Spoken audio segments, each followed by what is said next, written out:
Welcome, everyone, to another exciting broadcast of University of St. Francis men's basketball.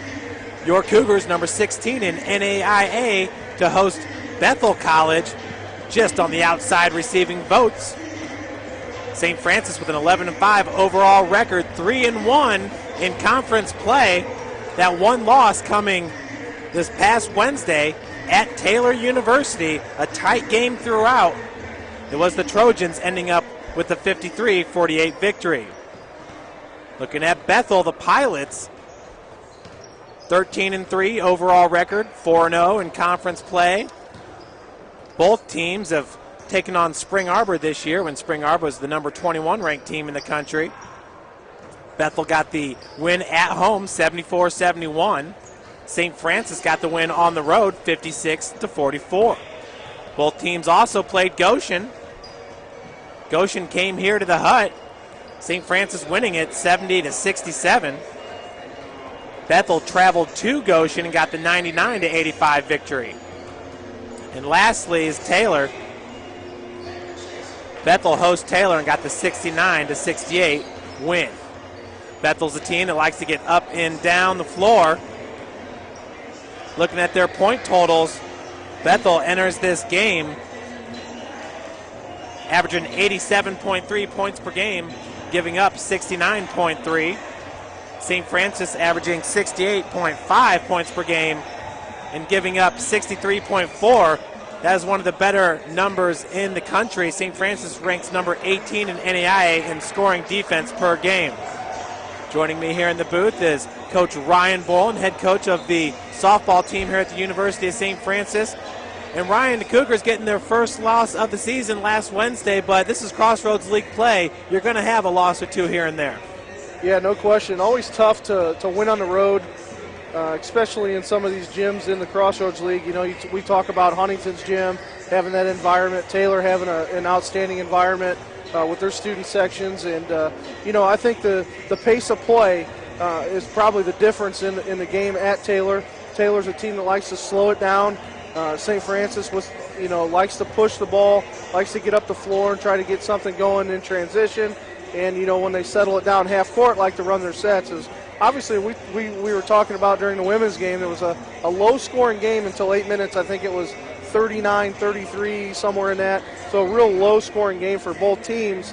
And, well, for St. Francis, not much as Taylor. But, you know, always a tough place to win on the road, no matter where you're at in Crossroads League play.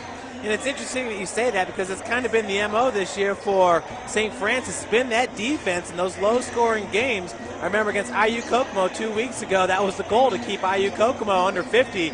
Well, you know, a lot of reserves got to play in that game, and St. Francis ended up winning by more than 40 points. But coming into this game, kind of the opposite here. Bethel likes to get out and run. I mean, they had a track meet against Goshen just weeks ago where they scored 99 points. Really makes for an interesting matchup here. Like you said, Bethel's going to come out and try to press St. Francis, but where do you kind of see things evening out here? Yeah, that's a good question. You know, I think St. Francis has to execute in half-court offense. I mean, they got to make sure that they get Scott Cohn the ball, get his touches down low. You know, and what happened in the Taylor game is double-team Scott immediately, going to open up the three-point shot for St. Francis, and we're just going to have to knock them down. We've done a poor job at this point, shooting well below 30% from the three-point line, and we have to pick that up now to be able to have the confidence going into the second half to have a chance to either win the conference or get a nice bid to the national tournament. Yeah, with most teams, you know, focusing on Scotty. Scotty really is having close to an All-American type season this year. Scott Cohn averaging 19.8 points per game. He also averages 10.2 rebounds per game. Scotty is one of the best in the country in total rebounds. He ranks number 3 with 163 rebounds. He also ranks number 14 in total scoring. He's got 317 points. All right, folks, we're going to send it down onto the floor where Coach Ryan Boland has Coach Chad Lacrosse. Thanks, Jeff. Down here with head coach Chad Lacrosse. Talk a little bit about the loss from Taylor and what we did this week to prepare for Bethel. Well, obviously it's tough to go down there and get a W at Taylor, but I thought we put ourselves in position at the end, got it to 1 point with just under a minute to play, and had a great look from Kevin Bloom. But you know, we really just didn't shoot well from the free throw line. It's 57% in a close game like that. Obviously, you look back on that and think, wow, you know, we shoot better there, we could have got it done. But you know, it's a bunch of little things that we just didn't do well. Tonight, you know, the thing that worries me about Bethel is their transition game. Just got to make sure we're back in transition. Contest their shooters. They're shooting 42% as a team from three. Just got to take care of that. Yeah, excuse me, Jeff. We know they like to press a little bit too, and obviously we talked a little bit about transition. What went into preparation this week at practice to maybe slow that down or help us out offensively? Well, I think we just need to be under control. We've done a great job of handling pressure from other teams all season, and not, you know, we only average about 13 turnovers a game, where they're averaging about 18. So we need to make sure that, you know, not only we're handling their press, but you know, getting up and causing them some problems too on the defensive end, and you know, maybe create some offense with our defense today. All right, last question, Coach. Talk a little bit about Scott this week, how Taylor doubled down on them. Obviously, Bethel's going to see the tape. What do we do to change that, maybe create more opportunities? Well, we just move, you know, some of our perimeter guys and try to get one of our weak side wings into the free throw line to, you know, create a mismatch or a 2 guard and 1. One guard and 2, and try to go in from the weak side with Brad Sneary, or get some, you know, some perimeter guys going and with some confidence. You know, that's what we talked about. If you're open, get your feet set, shoot it, knock it down. Yeah, good luck today, Coach. Appreciate it. That was Coach Chad Lacrosse down with Ryan Bolin. Big game here. Bethel undefeated in conference play, 4-0. St. Francis suffering their first loss last Wednesday at 3-1. You heard Coach talk about the shooting woes that St. Francis has had from the field just a bit this year, shooting 45% from the field. Bethel currently shooting 51% from beyond the arc. St. Francis at 29% and Bethel at 42%. Bethel has taken 10 more three-point attempts than St. Francis on the year. They have 262 attempts. And from the free throw line, St. Francis shooting 65%. Bethel at 68. So a good shooting team, and we'll see what the St. Francis defense can do to help stymie this powerful and looks like a potent Bethel Pilot offense. Yeah, no question, Jeff. You know, interesting conversation with Coach Lacrosse, always, you know, on his toes for any question that I can throw at him. But, you know, I think it's going to give opportunities for a guy like Seth Small and Greg Dickey, Jordan. Those 3 guys are going to get probably a lot of PT today just because of the style that Bethel runs. You know, and I think that can go to our advantage a little bit with those 3 guards, you know, to rotate in and out, in and out, in and out. I think we stay fresh, and we're going to have to go to the bench more than we probably normally would, keeping our bigs nice and fresh. And, you know, I look at the game overall. I've looked at the common opponents, and, you know, even looking back, size for size, we still got Scott Cohen. I have to give the advantage towards St. Francis. Ryan, you talked about the defensive pressure, and Coach Lacrosse talked about defense, hopefully adding some offense and maybe some transition points for St. Francis. When you look at the guard set with Greg Dickey and Seth Small and Jordan Hahn, do you think those numbers are going to be a little bit closer as far as minutes played in today's game to keep fresh and keep that defensive pressure going? Yeah, I think so, unless you get a hot hand. You know, if we get a hot hand, if Seth Small is able to start knocking it down, I think he was 2 or 3 against Taylor, but he hit some big shots in that game, and he hasn't been able to do that up to this point right now. So I think it's whoever's got the hot hand. We've seen Jordan knock some shots down this year that's been really good from behind the arc. We really haven't seen Greg have a really good offensive game. He's created a lot of offense, but just haven't really given an opportunity to shoot a 3 or even get a shot that he feels comfortable with. So, you know, I think it depends on who's hot. You know, and I think these guys are in really good shape. And I think it just depends on that. I think if they're not shooting well, then yeah, they're going to have equal time. But if somebody's shooting well, they're going to be on the floor. And Ryan, I think one thing we've seen so far in this season is when St. Francis in this type of game with an athletic team getting up and down the court, it's usually a time when Josh Hogan can kind of shine in this moment. The transition game, Josh is averaging 17.4 minutes per game. That is 6th best on the team. So he's basically the top 6 man this year for the Cougars. Spencer Comer as well up there with 11.3. Greg Dickey and Jordan Hahn, as you talked about, all double digits in minutes played. You look at a guy like TK averaging 8 minutes. This may not be the style of game that TK is going to get more minutes. It might go to one of the speedier guys. Yeah, thinking about that, I was just thinking about Hogan in the Indiana Tech game. That's where, I think Josh, he came from a high school, from Maryville High School, and they like to run. And I think Josh likes to get out. He likes to get out in transition and create offense. Same thing with Spencer Comer. When he was at his best last year, it's when we were in transition. He's able to get a ball, he's able to move, he's able to put pressure on himself to make shots. I think those two are the X factor in today. If those two can come out and score, 10 points maybe apiece, that's going to be the difference in this ball game.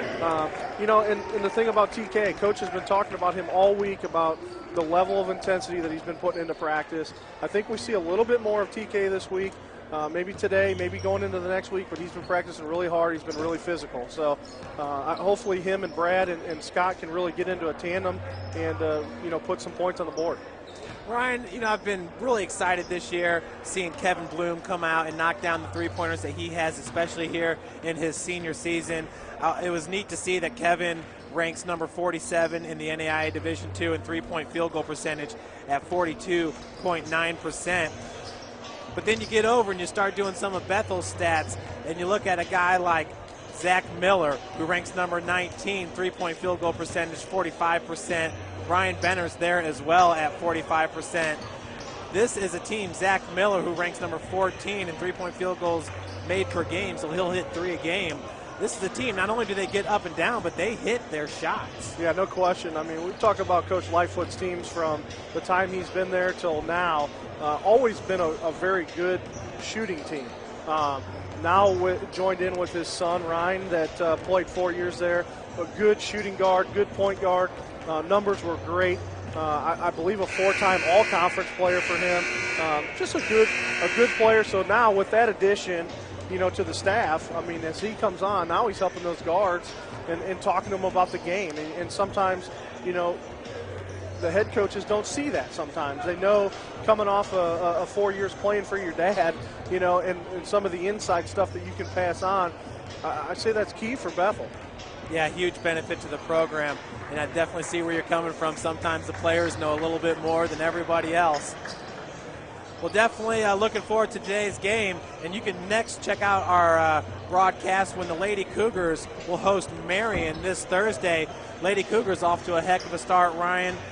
Currently in the conference, St. Francis undefeated at 4-0 with a 15-1 overall record. As we've stated many of times, the best start in the program's history when they hit 12-0 with the win at Indiana Tech.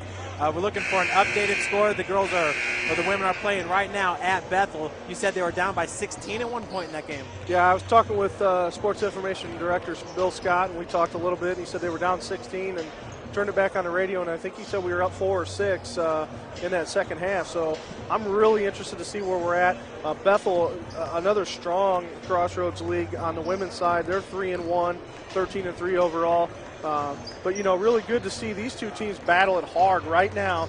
We're getting into the meat and potatoes right away with these teams. So it's same on the men's side with the Bethel team being 3-0. So, somebody's going to walk out today with a loss. And could be St. Francis, could be Bethel. Somebody could be 4-0, somebody could be 3-1. So, or 4-1, excuse me. So we'll see how this goes.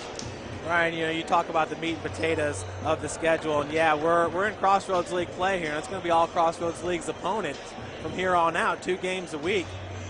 We got Bethel 9th, then on the road at Mount Vernon Naz. Bethel handed them a big loss, and then at Marion, and then we host Grace, then at Indiana Wesleyan. So that's a heck of a stretch there.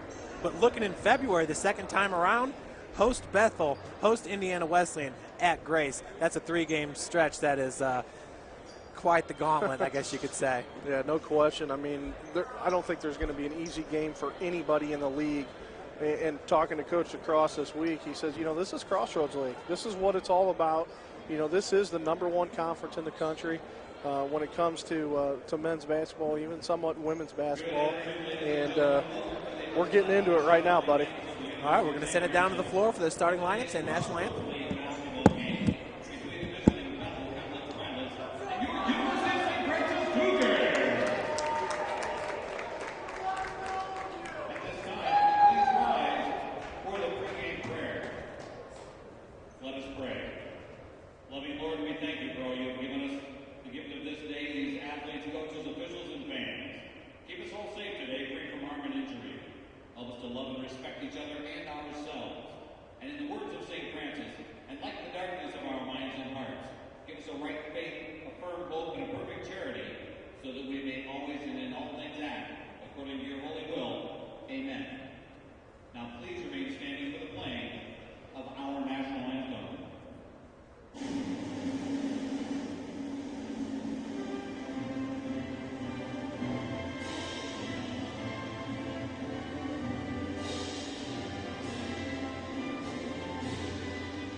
Congratulations, Ethan Hussey.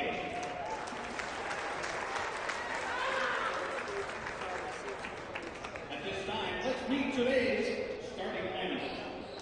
First for the visitors on the scoreboard, the Bethel Travelers lineup. Starting at the guard, the 6'4" slot, number 20, Matt Shaw. Starting at center, 6'7" junior, number 21, Taylor Holden. Starting at guard, the 6'1" slot, number 22, Zach Miller. Starting at forward, 6'7" senior, number 30, Curtis Baldwin. Starting at guard, 6'4" junior, number 34, Ryan Henry.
That's right, Coach Cross in his third season with the Cougars, national runner-ups in his first year, made it to the Elite Eight season, the Elite Eight last season.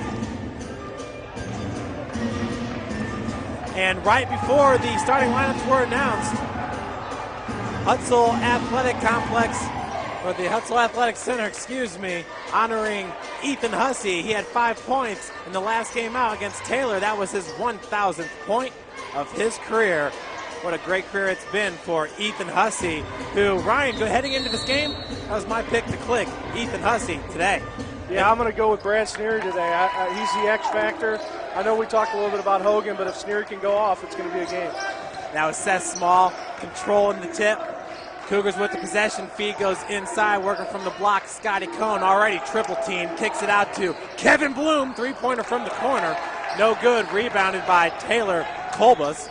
He's a junior center, 6'7", 206 out of Goshen, Indiana. Just what we expected by Bethel to double team Scott, this time triple team, so we'll look to see that all day. Pass goes over to Miller, working from the wing. He's that three-point shooter we were talking about. He passes it over to Benner, the other three-point shooter. Feed goes underneath the Bowerman with the quick two. Bethel up 2-0 here, 45 seconds into the game. Yeah, good half-court offense by Bethel, working the ball around, looking for an open shot. Good baseline pass by Bethel, and we got the 2-point bucket. Kevin Bloom feeds down low. Scotty Cohn. Cohn making his way towards the paint. Looking for the baseline jumper, and it's in. Tough shot there by Scotty Cohn. No question. We'll talk about, see how tough Scott is today, especially with the double team and a quick steal by Seth Small. So that's nice, a little taste of their own medicine there for Bethel. Seth Small coming up with the steal there in the backcourt. Kevin Bloom into Scotty once again. Scotty working from the elbow, kicks it out to Seth. Seth from the top of the key. Kevin Bloom now feeds down low to Brad Sneary, and that's Ryan's pick to click off the glass.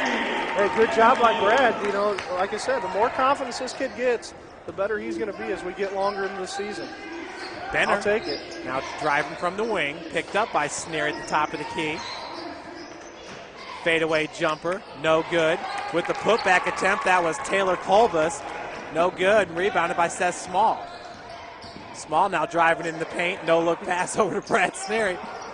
Sneary with the wherewithal to go get that pass. Now from the corner, Seth for three. off the back of the iron. Rebounded by Benner. Definitely getting our looks from beyond the perimeter. There's no question about that. And the fall away jumper, no good. Rebounded by Bloom. That was Bowerman, number 30. Jordan Bowerman, he's a senior, 6'7" from Leo, Indiana. And that's a good job by Kevin Bloom. He got the ball and went hard to the hole, took it straight at number 30. That's Jordan Bowerman. You know, in the matchup 6'7", 226 versus 6'3", 180, and he put Bowerman down. So puts Kevin to the line. Bowerman called with the blocking. That's his first and the team's first. Kevin hits his first free throw attempt.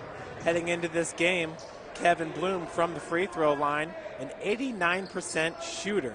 He is 17 of 19 on the season right now, Ryan, excuse me.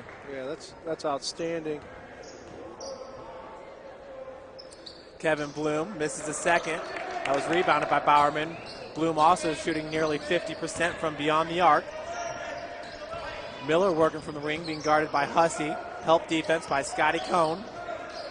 Pass goes over to number 20. That's Matt Schoss, sophomore point guard. Stepped out of bounds. So Bowerman steps out of bounds. Good defense by Ethan Hussey. Definitely a mismatch between Hussey and Bowerman, size-wise and more physical-wise, but good job by Ethan. 7:15 on the clock. Cougars up 5-2. Bethel got the scoring going first. Underneath the bucket, that's Brad Sneary. He was looking for the reverse, got caught underneath. Going to get a 3-second call, I think, on Brad. And that was just a tough position to be in. He thought he had come out enough to get the reverse lay-in. He gets caught. So a turnover for St. Francis. Bringing it up is Ryan Benner, junior, 6'4", from Mishawaka, Indiana. Feeds it over to Zach Miller. Miller with his first three-point attempt.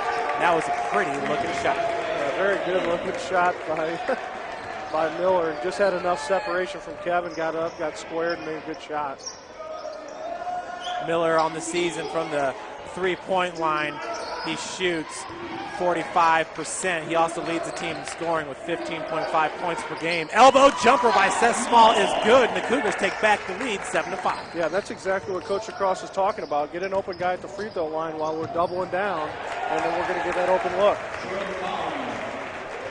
Bethel comes back and answers with another 2-point bucket. So we're tied up at 7. That's Small working from the wing. Looks like the hooligans are here, Ryan, to take over their spot in the stands. Bloom kicks it back out to Hussey. Hussey pulls up from the elbow, and he gets fouled. He'll head to the line for 2. Ethan Hussey. Yeah, good look for Ethan right at the elbow. It's a good shot for him.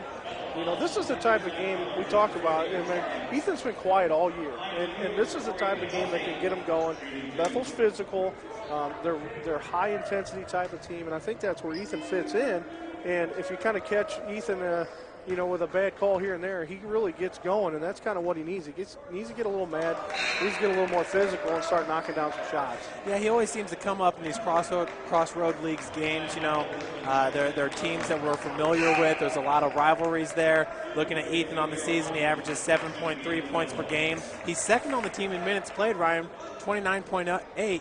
That speaks volumes of just Ethan's character and how he can handle himself on the basketball court. Yeah, no question.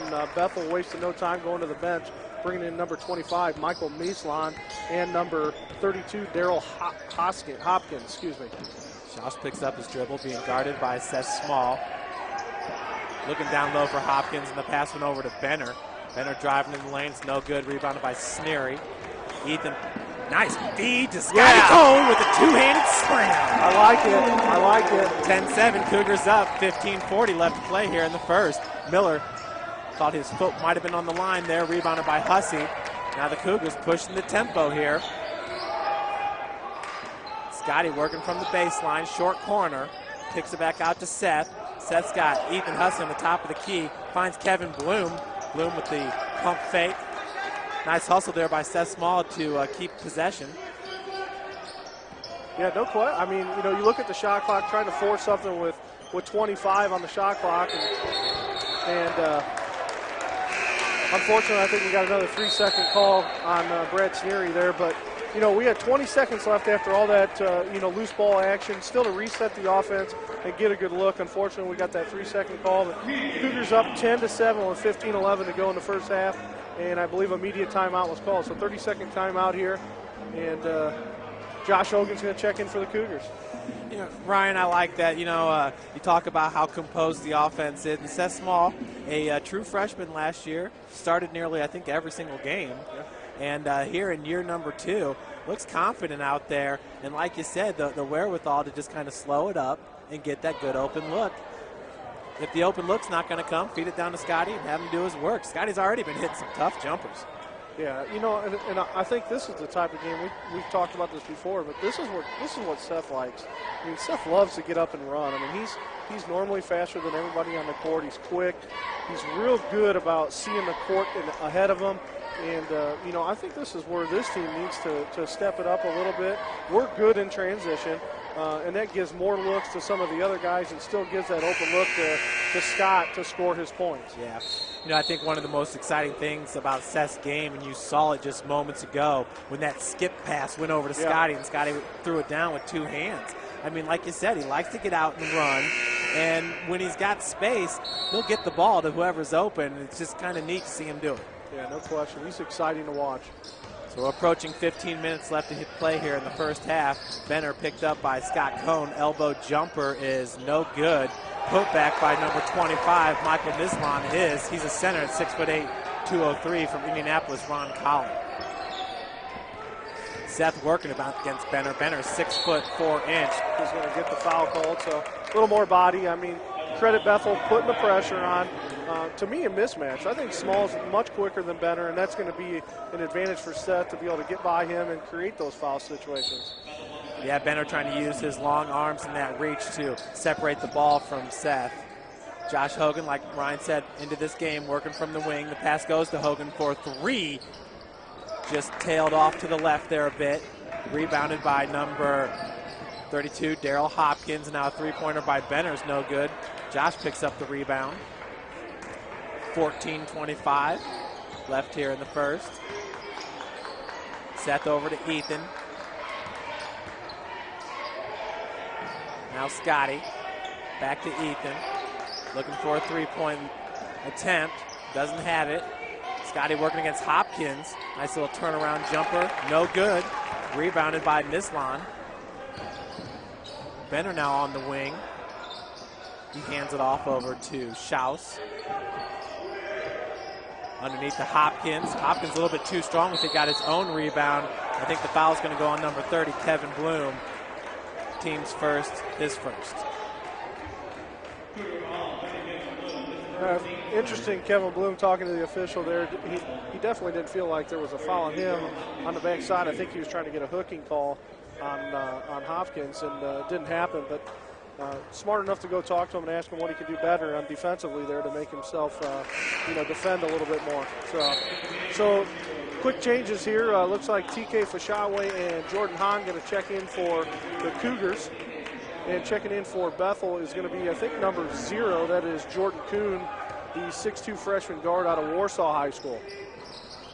So Hopkins hits first, misses the second. He's a 77% free throw shooter on the season. That's Jordan Hahn into the lineup. And here's that press that Coach Across was telling us about. He recognizes it right away, calls the timeout, and smart call there by Coach Across.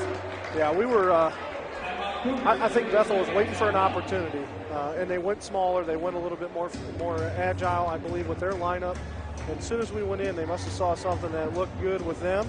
So quick timeout by Coach Across. We're going to talk over how to break the press and kind of push forward, but we knew it was coming. We just didn't know when. Yeah, and it seemed like it caught Jordan a little bit off guard there because they really haven't been pressing most of the game here, and now we have about 14 minutes left to play in the first, and they're starting to bring it. All squared up here at 10. Fouls really not a factor on each side, not a whole lot. I don't think there's been a foul called on St. Francis, maybe 1. And just 3 on the Bethel side. So, which is actually pretty refreshing, Ryan. Yeah, I saw a game yesterday. There was 47 fouls called. Shoot. So yeah, Ethan slows Hussey, it down. Yeah, working against Zach Miller. Zach Miller, sophomore from Connorsville, Indiana. That's Jordan Hahn finding Hussey in the corner. Hussey over to Scotty. Scotty double teamed right away. Had that ball knocked away by Benner. Travel call on Kuhn on Bethel. So good defense really by Josh Hogan there. He got kind of a little turnover there, missed pass, and stepped back in. We got the ball back right away. So possession goes St. Francis here. And that's Josh with the inbounds over to Jordan Hahn. Hahn being guarded by Benner now. Benner taking on the point guard. It's his role in today's game. Driving baseline as Josh kicks it back out to Scotty. Inside the wing. Now working from the elbow. Once again, triple team. And that was Kuhn that came up with the loose ball. So one thing's for sure, the Pilots are going to have a number of players surrounding Scotty Cohn. Feed goes down to Jordan Kuhn. Good defense once again by Josh Hogan. Yeah, I think you got a partial block on that. Good job by TK Fashawe to get that backside help. And they're going to reset. 13 on the shot clock here. Now TK was out there guarding Kuhn. And Schaus with the jumper, no good. TK, nice rebound. Yeah, good physical rebound.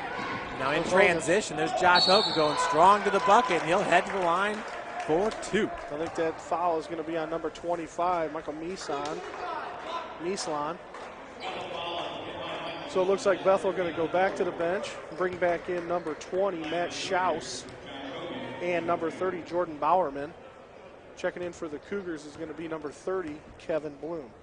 Ryan, Josh is shooting 78% from the free throw line this season, 21 of 27 entering this game. Misses the first. So a couple changes for Bethel and one change for the Cougars. Keeps Josh Hogan at the line. We're still all square, 10-10, 12:36 to go in the first half. Very physical, quick game right now. Second one's up and in. Ryan, I got to admit, I didn't think it would be this low scoring at this point, seeing what Bethel brings in. But the St. Francis defense kind of overtaking the power of the Bethel offense right now, which is good to see. Yeah, no question. I mean, I think they thrive on being able to defend the basketball. There's no question. They're going to get their points, and I think right now favor St. Francis. Defense has been good, so it's not a track meet. They're making Bethel shoot shots inside the 35 seconds. Scotty's going to head to the bench. He's got 4 points right now for the Cougars. One of those was the two-handed slam. Basketball come flying from the bleachers there. So with the inbounds pass, it goes to number 22, Miller. That's Kuhn. Brad Sneary with the defense. TK out there on Schaus. Schaus off the glass, rebounded by TK. Jordan Hahn pushing it. Josh Miller once again, a one-on-one situation. He's going hard to the glass, and this one falls. Josh heading to the line for the and one. What an athletic play by Hogan. He had a seam, but he had to go with the left hand there because he was floating out of bounds. So got it up, got it to rattle in. He's going to go to the line to make the third one. Cougars up 13-10, 12:09 to go in the first half. And Ryan, Josh has got that look in his eye that if it's one-on-one, he's going straight to the bucket with it. No question. I think that's what's going to make him more exciting next year and the year after when he becomes kind of the man. You know, he's not the sixth man. He's one of the starting 5. So it's good to see him playing hard. So Josh with his 4th point of the game, that ties Scotty Cohn for a team high. And a quick point by Drew Schaus. Here comes the press of Bethel. Jordan being guarded by Zach Miller. Bowerman was there as well with the help. Kevin Bloom, pump fake. Hogan's asking for it on the opposite end of the court. Jordan goes back to Bloom. Feeds inside to TK. Flop. Not going to get that. He does a good job of that. You know, let's put it this way. The thing that's always been good about Bethel is they're extremely fundamental. They're fun to watch. They do a good job. Their bigs do a great job of creating offensive fouls. They've been doing that for a long time. Coach Mike Lightfoot's been there for 26 years. I guarantee he's been teaching that from day one, and it went their way this time. But in real time, you thought Jordan Bowerman with the flop there, right, Ryan? Oh, no question. It looks like it from there, but that's the Crossroads League. So Bowerman has the ball right now and gives it back over to Schaus. Jordan Hahn with the defense. You can see in the backcourt here, Bethel's got the advantage in height. Miller pulls up from 15 feet, no good. And the ball wiggles around. Jordan Hahn comes up with it. Hahn once again to Josh, and Josh is going to go straight to the bucket. One too many. Yeah, just one too many. Got a little excited. He saw an opening there. He got ahead. I mean, we got ahead of the play. You can see when we get the ball in transition, Bethel panics a little bit. They really had to kick it into high gear, and that's going to be the difference if they can keep going with us throughout the whole game. They should be able to, but it's going to be interesting to see how that pays off going into the second half. That's Benner, number 34. Benner's got 0 points in this game. Sneary with the loose ball gets it out to Kevin Bloom. That foul is going to be on number 1, Drew Schaus, 6'4" senior guard. Played at Brevard University from Greensport, Indiana. Not really sure where that is. You know where it is? No, I'm not sure where Brevard University is either. Played at, looked like Centerville. I don't know if that's Centerville, Indiana, or Centerville Junior College, or looks like he's been on the transfer scheme for a little bit, but nonetheless, he commits the foul. I'll tell you what, if you don't know where Greensport, Indiana is, then how the heck did I? I don't. I do a lot of it's got to be down south. There's no question. Yeah. By Santa Claus, Indiana. Yeah, I know where that's at. 10:30 left in this game. That's a home of Jay Cutler. Feed goes inside to Scotty. Scotty back into this game. Left with 4 points and turnover by Mr. Cone. Traveling call. 10:27 to go in the first half. 14-12, St. Francis. Really a kind of a physical game at this point. A lot of half-court offense being played in this game right now. Benner's pass goes back over to Schaus. Schaus with a pump fake and gives it up to number 21, Taylor Kolbus. Kolbus with the putback. So once again, St. Francis pushing the tempo here. Seth was just out and running. Gets it over half court and slows it up a bit. Kevin Bloom being guarded by Schaus. Looking for Brad Sneary. Good defense by Bowerman from Bethel. Coming across Sneary and getting that push. Schaus 3-point attempt up and in. So Bethel with their second three-pointer of the game. And the Pilots hold the 17-14 lead with 9:42 left. Scotty once again working from the block. Guy right in his face. Rebounded by number 24, Brandon Gerber. Schaus, nice little spin move. Good nice job. defense by Brad Sneary, knocking that one away. Seth Small comes up with the loose ball once again. Josh Hogan is up and off the glass. Beautiful lay-in by Josh Hogan. Yeah, Bethel doesn't want any part of that. When he gets the ball, I mean, it's kind of like the parting of the sea. They get out of the way, let him do his stuff. He's physical, and he gets up. He'll dunk on you if he gets an opportunity.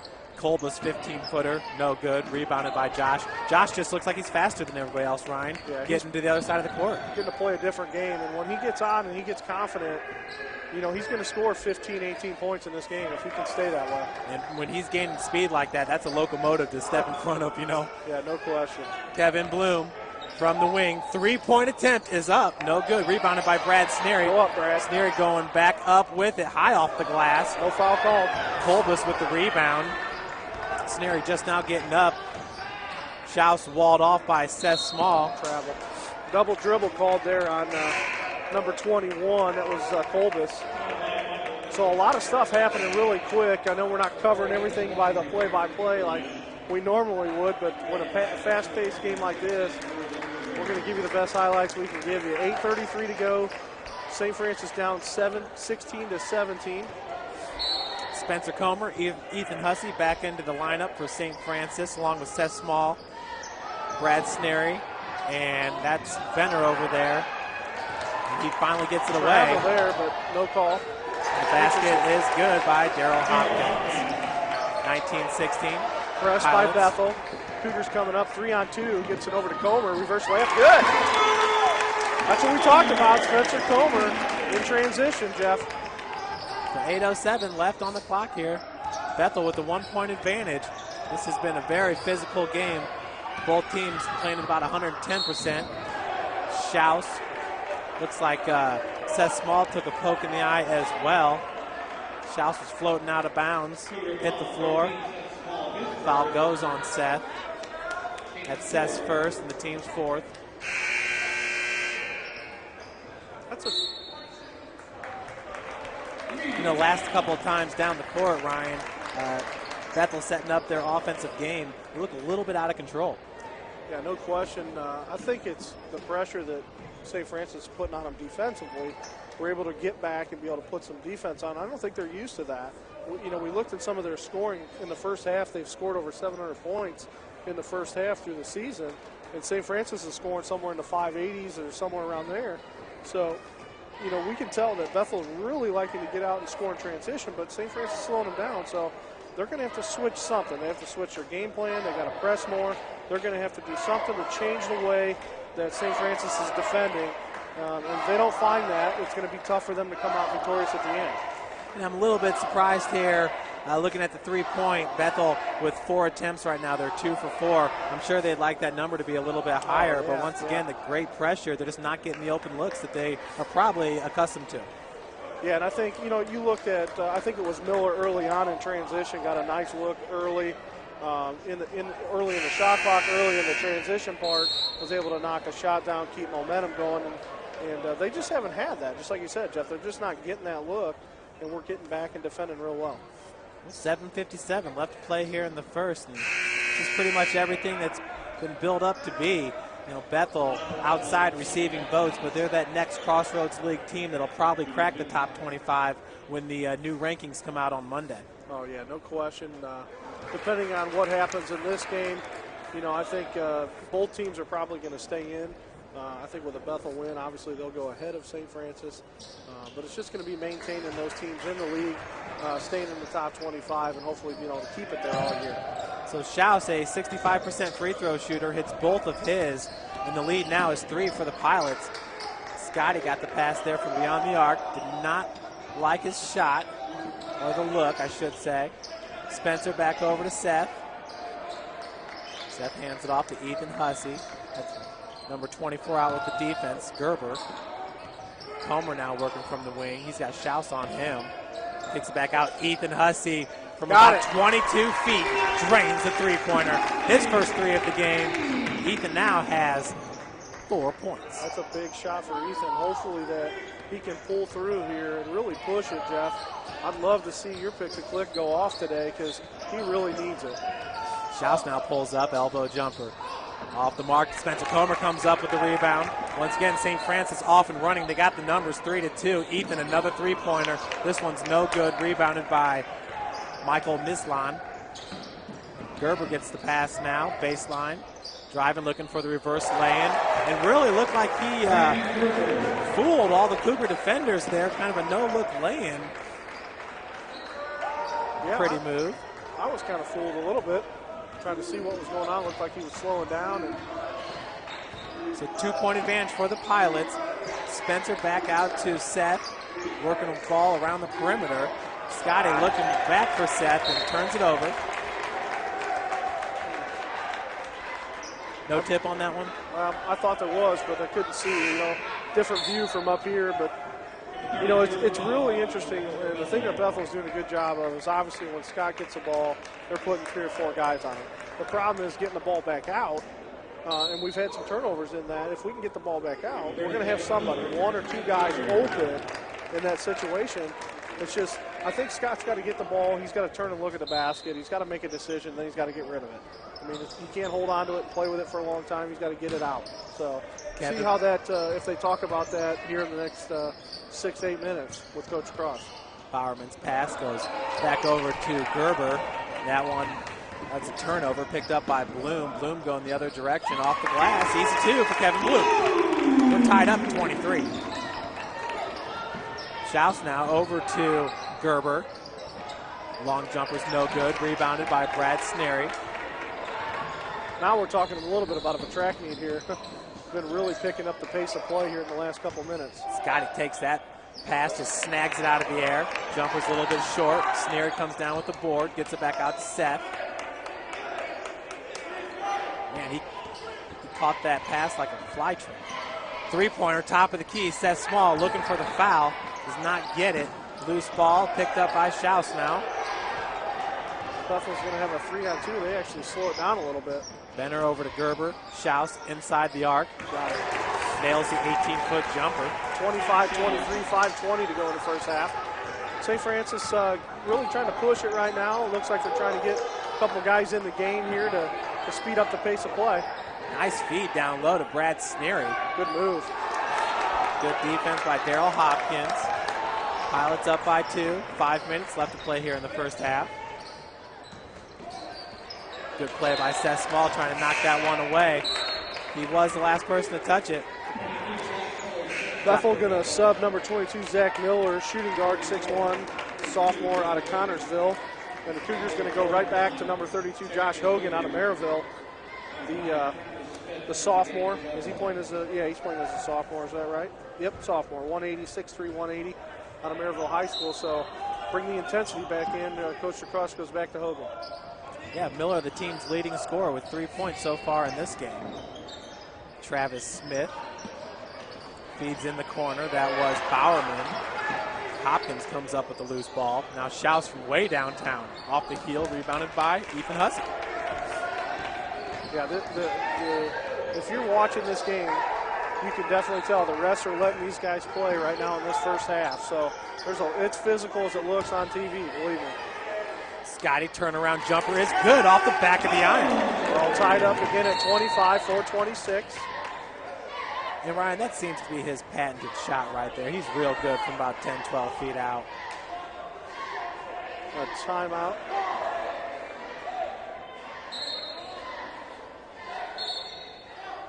Looked like a kind of a bench warning to Bethel, one of the players at the end of the bench. I think that's senior Landon, number 15, senior Landon Book, and I think he's a redshirt. He is. He must be injured. I saw him talking to Coach Lightfoot, pleading his case there. Yeah, and Hopkins comes out of the game. So Schaus over to number 1. That's Drew Schaus. 3-point attempt by Miller. No good. Out of bounds, Bethel. Bowerman these guys got to be brothers, right? Green Forks. Green Forks. They're both from Green Forks. Centerville, huh? Huh. Now, I know where Centerville High School is, but I didn't know if that was called Green Forks or not. I had a shortstop from Centerville High School, which is kind of southeast of here, plays in that, might be with Newcastle, kind of in that area, Anderson, Frankton, some of that stuff. Gotcha, just a little bit beyond Muncie. Yeah, east. Feeds down low. That's Matt Schaus. 2 of them on the court right now. They're brothers, we assume, Drew and Matt. Jordan Hahn working against Travis Smith. Once again, seems like when Jordan Hahn gets into the game, Bethel likes to press a little bit harder. Hahn gave up the 3-point attempt, gave it over to Kevin Bloom, and Bloom hits it. Cougars take a 1-point advantage, 28-27 with 3:30 to go in the first half. And there's a ton of lead changes in this game so far, Jeff. Kevin Bloom shooting 43% from beyond the arc entering this game. Hits his first 3-pointer of the game. Miller working against Ethan Hussey. Hussey now down on Bowerman. Bowerman looking to drive baseline, walled off by Bloom. Throws it out of bounds. Great defense once again. No question. And we've seen it on the other end where Scotty's gotten a couple passes down low, but Scotty's being triple teamed. It's nice when Kevin can just wall him off there and force the errant pass. We talk a little bit about defense. I went back and looked at some 2010 stats when we won the national title. We gave up 86 points a game, and we were scoring 88. Now it's like in the 60s for both. 20 points. Hussey's got the ball working against Miller. Pulls up from 17 feet. Rebounded by Drew Schaus. Bringing it up is his brother, Matt. Good block there by Scotty Cohn, I think. Him or Bloom got a piece. It was hard to tell. Now Bloom's bringing it the other direction. Looked at Scotty for a second. Oh, traveling called on Kevin Bloom. And I think they're going to call it a charge. Oh, yeah, they definitely called the charge. So Bloom's going to come out with his second foul. Sneary's going to check in. Seth Small's going to check in for Jordan Hahn. Still haven't seen Greg Dickey yet in the game. I thought we'd see him a little bit. You never know. We'll see what happens here. Mislan's back in for Bethel. Travis Smith heading to the bench. So 2:34 to go in the first half. 28-27 St. Francis. There's been about maybe 5 or 6 lead changes so far in this short game. It's been high intensity, really physical. Great game, and this is true Crossroads League play. There's no question. Ryan, I got to believe Coach Lacrosse likes the way this game's shaping up so far. Feed goes down low to Mislan. Great defensive pressure there by Ethan Hussey. Really didn't have to do anything. I think Mislan just saw him out of the peripherals. Yeah, no question. Good tip out. Get a nice turnover. St. Francis gets the ball back, get an opportunity to take a little bit of a bigger lead. Hussey back over to Seth Small. And holy cow, Drew Schaus up there. Fans wanted a foul called on that one as the two collided near half court. You know, as a coach, Jeff, I mean, do you like the physical part of this? As a basketball coach, would you want to have, if you're going to let them play, let them play? As long as it's consistent, I don't think it much matters. Jumper by Small, no good. Rebounded by Scotty, and he'll head to the line. You know what I'm saying? If it's going both ways, then it is what it is.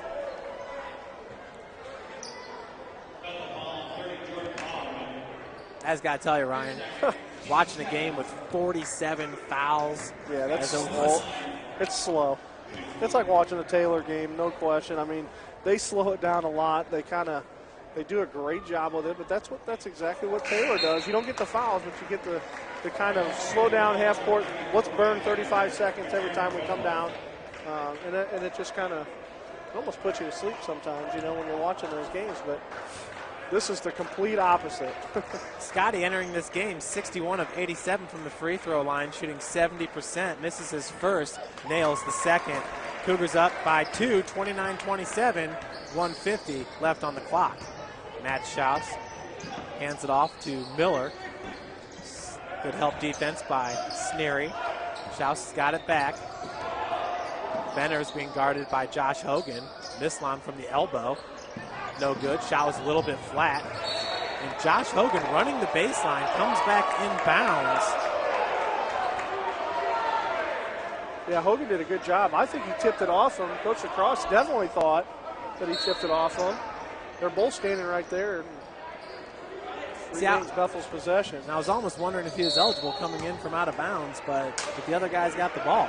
We're going to get a foul call here on 32, Josh Hogan. That's fouling on Seth Small. Oh, Seth. Okay. So he's going to have to check out. Jordan's going to check back in. So let's see if they go back to the press when Jordan comes in. Every time he's been in, they went to the press. Right away, too, absolutely. So the inbounds pass from Schaus over to Miller. Over to Kolbus. That's Benner. Miller and Benner are the two big three-point shooters, both averaging around 45% for the Pilots. Neither one have gotten very good looks today. Benner driving all the way to the hole. That's a tough lay-in over Scotty Cohn. We're tied up at 29. Yeah, just going into 1 minute to play here in the first half, 29-29. Jordan over to Ethan. Ethan's had a big three-pointer, cross-court pass to Josh Hogan. Jordan passes up the three-pointer, sends it down to Brad Sneary working from the block. Sneary trying to get his own board. Ooh, let that one go. I thought Benner knocked it out too, and that's definitely what Brad was thinking. Yeah, I think he was in position to make the save and decided not to. But referees saw it a different way, so it tipped out. Bethel has the ball. Got about 12 seconds probably between the shot clocks here. Game clock at 35 seconds now. Kolbus, fall away off the glass, rebounded by Scotty Cohn. I think we're going last possession here for St. Francis. We got 25 on the game clock. Shot clock's turned off. Looking for one shot. Benner out with the defense on Hahn. Once again, he's a 6'4" guard. Hahn looking to get past him, stolen by Benner. And he gets the layup, giving the Pilots the 31-29 lead. Now inside 5 seconds, Ethan's going to have to chuck it up here, and he does off the heel. So Bethel will take the 31-29 lead into the break. Yeah, interesting at the there for Jordan to kind of give it up. Kind of out of his element right now. I kind of feel like he's feeling some pressure, which we haven't really seen him feel that way. But Bethel doing a good job of getting up on top. They've seen something that we haven't, obviously, on film where they've been putting the press up or they've been putting the pressure on him and really making him push the ball one way or the other. Once it's out of his hands, it's fine, but as soon as he gets it, Bethel is shooting up right away and really putting some pressure on Jordan. Yeah, Ryan, last year Seth as a point guard coming in, if Seth were in this situation, he could easily give it over to Q, somebody that was always out in the court with him, and Q, a former point guard, obviously knows what he's doing, bringing the ball up. Jordan really doesn't have that luxury right now because Seth is not in the game with him. He is the man that's kind of dedicated to bringing the ball up. I imagine it's something he's going to work through and we'll be fine. Yeah, you wonder how long Coach is going to stick with that and not, have to go to Greg a little bit, and that I've watched Greg sometimes, go back and forth. Going to take down to the floor here.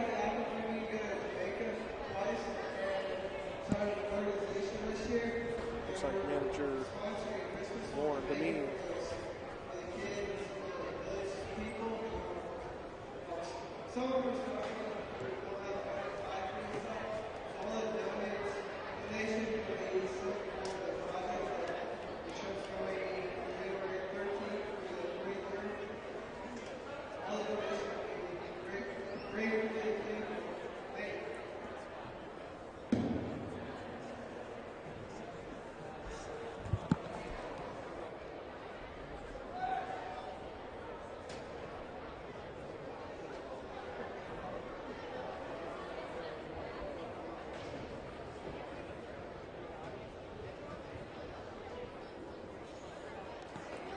Well, folks, if you're on the computer right now, go to the NAIA DACstats.com for the webcast.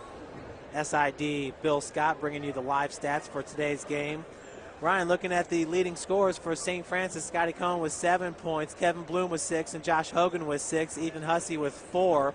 Your leading scorers. Spencer Comer's chipped in 2 points. Seth has got 2 as well. On the other side of the court, Matt Schaus with 9 points to lead the Pilots. Ryan Benner with 4. Daryl Hopkins with 3. Jordan Bowerman with 4. Michael Mislon and Brandon Gerber with 2 apiece, along with Drew Schaus, who's got 2. So definitely the scoring being spread out on Bethel's end. With St. Francis, it's going to start with Scotty. Then it kind of filters down. Ethan, and then, Josh Hogan's been a scorer for St. Francis this year. But like we were talking about earlier, I got to believe that Coach Lacrosse is pretty happy with limiting Bethel to just 31 points here in the first half. If you look at field goal percentages for both teams, St. Francis shooting 42%, Bethel 36% from the field, Ryan. And it definitely showed there during the game, but this is a team that nearly shoots 50%. Yeah, you look at, and this is the big thing that we've talked about all year, is the way that St. Francis defends. And that's the one thing that they're taking great pride in. It's the thing that Coach Lacrosse believes that that's what's going to take to win the championship, to get to where they need to be. So they're putting all that pressure on defending the ball and then get the ball to Scott. Now, in this game, obviously, and Bethel, obviously seeing the Taylor game, they're going to double team because they know it's going to take Scott out of his element. He's going to have to get the ball. He's going to have to dish it out. And that puts the ball in one of our guards' hands, one of our shooters. And as long as we can shoot, I think 38% is what Coach Lacrosse talked about. If we can shoot 38%, we're going to have a great opportunity at the end of the game to be up or going into it on the winning side. So interesting to see how this second half comes out and how our guard play picks up and how much more Bethel is going to press. Well, St. Francis currently shooting 42% from the field. From beyond the arc, 22, 2 of 9 shooting. Free throw, 55%, 5 of 9 shooting. Rebounds, both teams are at 20%. Assist, St. Francis holds the advantage 6-5. Steals, Bethel holds the advantage 5-3. Turnovers, 13 for St. Francis, 8 for Bethel. Bench scoring, pretty even. 9 for Bethel, 8 for St. Francis. Points in the paint, 20 for Bethel, 16 for St. Francis. Second chance points, 7 for Bethel, 1 for your Cougars. The points off turnovers, 16-7. Pilots with the advantage there. And, I guess you could pretty much come to expect that with the style of play that Bethel brings. But once again, St. Francis doing a great job of combating that kind of fighting fire with fire type of thing. Fast-paced, up-tempo style of game. where they're getting those transition points. Yeah, Jeff, I think, games like this is going to come down to the free throw line probably later in the game.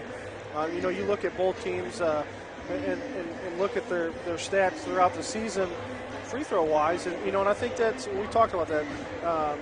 St. Francis shooting 65% from the line, and Bethel shooting 67. So we're going to have, pretty similar teams going down to the end. Both teams really mirror each other really well. I think the big men are the big men on both sides. They're both athletic. Hopkins is athletic. And obviously we talk about Scott Cohn a lot. It's a pretty even matchup to this point, and Bethel going in with a 2-point lead at half. I think, like you said, I think Coach Lacrosse has got to be happy where we're at. I think it gives us a chance, a position to be able to take a run into this second half. I don't ever see it getting huge, but this could be a game that comes down to the last couple seconds in the second half. It's looking like it, Ryan. Like you said, plenty of lead changes there in the first half, probably somewhere around 5. And if the scoring were to hold true here in the second half, Bethel would score 62 points, and that's 25 points below their average. That's very impressive. And, Ryan, I can't help but think of the Chicago Bulls, a team that's in it year in, year out, and it really starts with their defense. I believe their coach is Tim Floyd, who's a defensive-minded coach. Well, yeah, I mean, they don't have the big names. They don't have LeBron, D-Wade. They don't have the Lakers where they got Nash and they got Howard and they got Gasol. They don't have all those. They got Jalen Rose. Is that right, Rose? Is that his first name? Derrick Rose. Derrick Rose, excuse me, not Jalen. He played for Michigan. Yeah. But that's really their big guy. I mean, that's their name. That they don't have a Scottie Pippen. They don't have a Horace Grant. They don't have the guys that they used to. But they really pride themselves on defense, like you said, with the Bulls. And that's really what we're seeing here today is really both teams playing really hard defensively. Yeah, and I got to tell you, every time Scotty gets it, he's got 3 defenders around him. That's just something that he's going to have to continue to get used to. I think last year having Q Owens out in the court, it diverted some of that attention away from Scotty.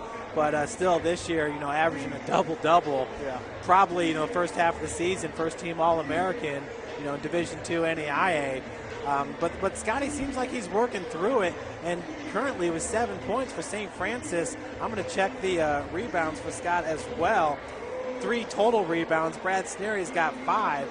So Scott's still putting in work, even though he draws so much attention, and that in itself is beneficial for St. Francis. Oh, yeah. And I think he's just going to have to get the feeling because, like you said, everybody now is probably going to double, triple team him for the rest of the year. He's going to have to get the ball turned, look towards the basket. He's got a shot, he's going to have to take it.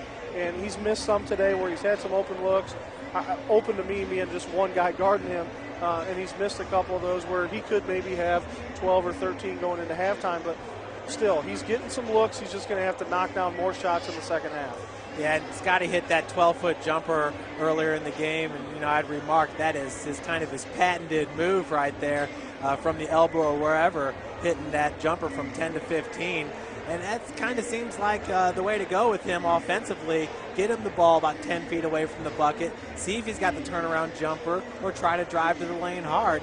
When he's getting the ball underneath, 2 feet away from the bucket, 3 guys around him, not a whole lot you can do. Yeah, they're just trying to keep him out of the paint, and that's tough. It's that's his home. It's where he wants to be. Hopefully he can get a pass over to Brad Sneary, get some offset. And like we said at the beginning of the game, hopefully we can get some perimeter guys to kind of pick it up their game and get Ethan Hussey on fire, get a Kevin Bloom to hit his open shots, get a Seth Small. If those guys can pick it up, I think it's going to be a difference at the end of the game. We could run away with this if we can get those guys hot. Yeah, Ethan with 15 minutes, 57 seconds played there in the first half. That's the second best total to Scotty's 18 minutes and 10 seconds. Boy, Ethan looks very comfortable in this game, the hard-nosed game that it is. And like we said, that's just kind of the player that Ethan is as well. Same thing could be said for Kevin Bloom, 2 of the seniors on this team. Yeah, and that's the Reckaway style. That's what those guys were brought in here for. Coach Reckaway's teams were always extremely physical. Nice, big-sized guys that love to run. And Coach Reck loved to run. There's no question. He loved transition basketball. He loved slowing it down when he got an opportunity. He had a big guy like Scott Cohn to get it into him. But those guys are products of him. And Coach Lacrosse really kind of going towards their game this year, giving them the opportunity to do what they need to be able to put the points up and really finish strong in their career here at St. Francis. We got around about 4 minutes, just over 4 minutes left here. We'll probably take a quick short break here while Jeff is able to update our social media sites. Check us out on Facebook at SF Cougars and check us out on Twitter. We're going to try to go down. I'm going to try to talk with assistant coach Luke Cummings here at halftime and get a report going into the second half. So we'll be back with you shortly, and we'll talk to you soon.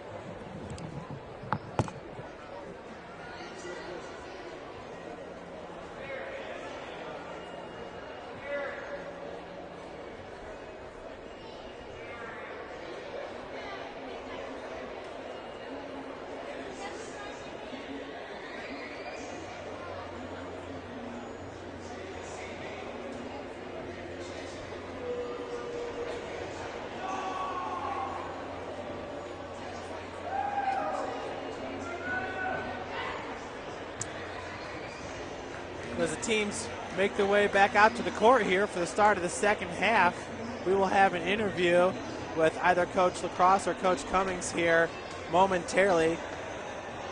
As Coach Ryan Bolin is down there waiting for St. Francis to come out. Once again, the Cougars holding Bethel to just 31 first half points. St. Francis only scoring 29, but this is a Bethel team that entering this game averages 87 points per game. So welcome to Crossroads League play, where every game is just a nail biter, a fight to the finish.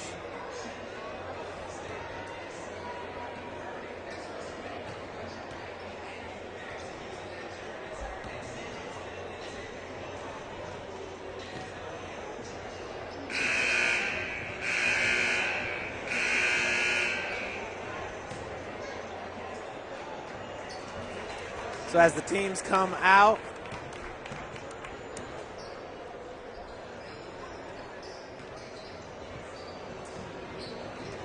they're coming out with Coach Bolin. There's Ethan Hussey, Josh Hogan. Hogan with 6 points, Kevin Bloom with 6 points, Scotty Cohen with 7 points, your leaders. And now Coach Cummings is with Coach Ryan Bolin. Down here with assistant coach Luke Cumming. Good first half defensively. What did you guys talk about in the locker room? Well, I think, we want to be the team in control. There's a few times where, not that we played out of control, but we didn't control what was going on the floor. I think we've got to do a better job against their press and take care of it and then attack it at the other end. And I think we rushed through it a little bit. Two things. I think, they had 16 points off of turnovers, and that's half their points right there. And if they don't get those, they're not scoring against our defense. And we really like how we're defending. I think the other thing is we got to get to the board. We can't give up 7 offensive rebounds this half either. Yeah, I saw you talking to Jordan in there. For some reason, it seems like when you guys put them on the court, they want to press right away. What are you guys seeing with that? Well, they went through a stretch where they were pressing quite a bit, and Jordan just got to calm himself down. He's here to take care of the basketball, and he's still.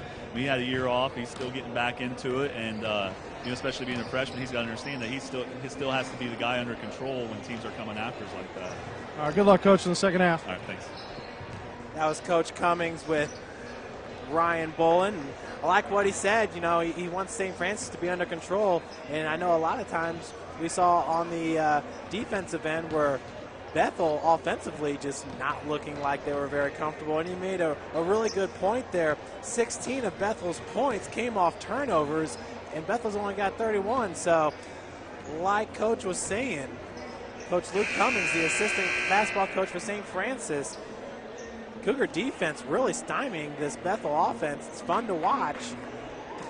And Ryan, you had to like that answer there from Coach Cummings talking about he thought that St. Francis was a little bit out of control. And I know on the offensive end for Bethel, there's a couple of times where it looked like they were definitely out of control. It has been that type of game, though, up and down, fast-paced. Yeah, I think the out of control part is what we talked about. They got 16 points off of turnovers, and I think that's where that is. It's slowing Jordan down, slowing Seth down, slowing somebody down to make sure that we're taking care of the ball. And I think that's the biggest thing that I got out of that was just handle the ball, take care of it. That's your job. And cut those points off turnovers, and we'll be all right. Absolutely. Well, the second half starts here with Matt Schaus taking care of the ball for Bethel. He receives a handoff from Bowerman. Bowerman runs down to the baseline. Handoff now goes over to Benner. Balanced scoring for Bethel in the first half. Jumper by number 21, Taylor Colbus, no good. Seth bringing it up for St. Francis now. The second half starts off with a bit much of a slower pace. And I think we got a foul coming on Colbus, working against Scotty underneath. No, it's actually on 30, which is Bowerman. That's his third, so that's a quick one, real quick. See what happens here on the Bethel bench, if they go to it or let them play a little bit. Yeah, and Bauer goes 6'7", so definitely a threat for Bethel. Feed goes inside to Scotty. Scotty once again double teamed, but I think Benner had his hands all over him. Foul's going to go on number 34. That's his second, the team's second. So Bethel picking up 2 quick fouls here, Ryan, in a tight game. Yeah, that's the difference. I mean, we really don't have anybody other than, I think, Seth Small in foul trouble and Kevin Bloom. So just really 2 guys, but, different factors for us than it is for Bethel. So Sneer kicked out to Bloom. His three-point attempt was rebounded by Colbus. Now the feed went down low to Michael Mislan, and another turnover for Bethel. Bethel, once again, not looking all that comfortable in their offensive set. Yeah, no, I think the big thing is we're slowing them down a little bit, and they're not able to run like they want to in transition. So maybe the game plan changed in the halftime here.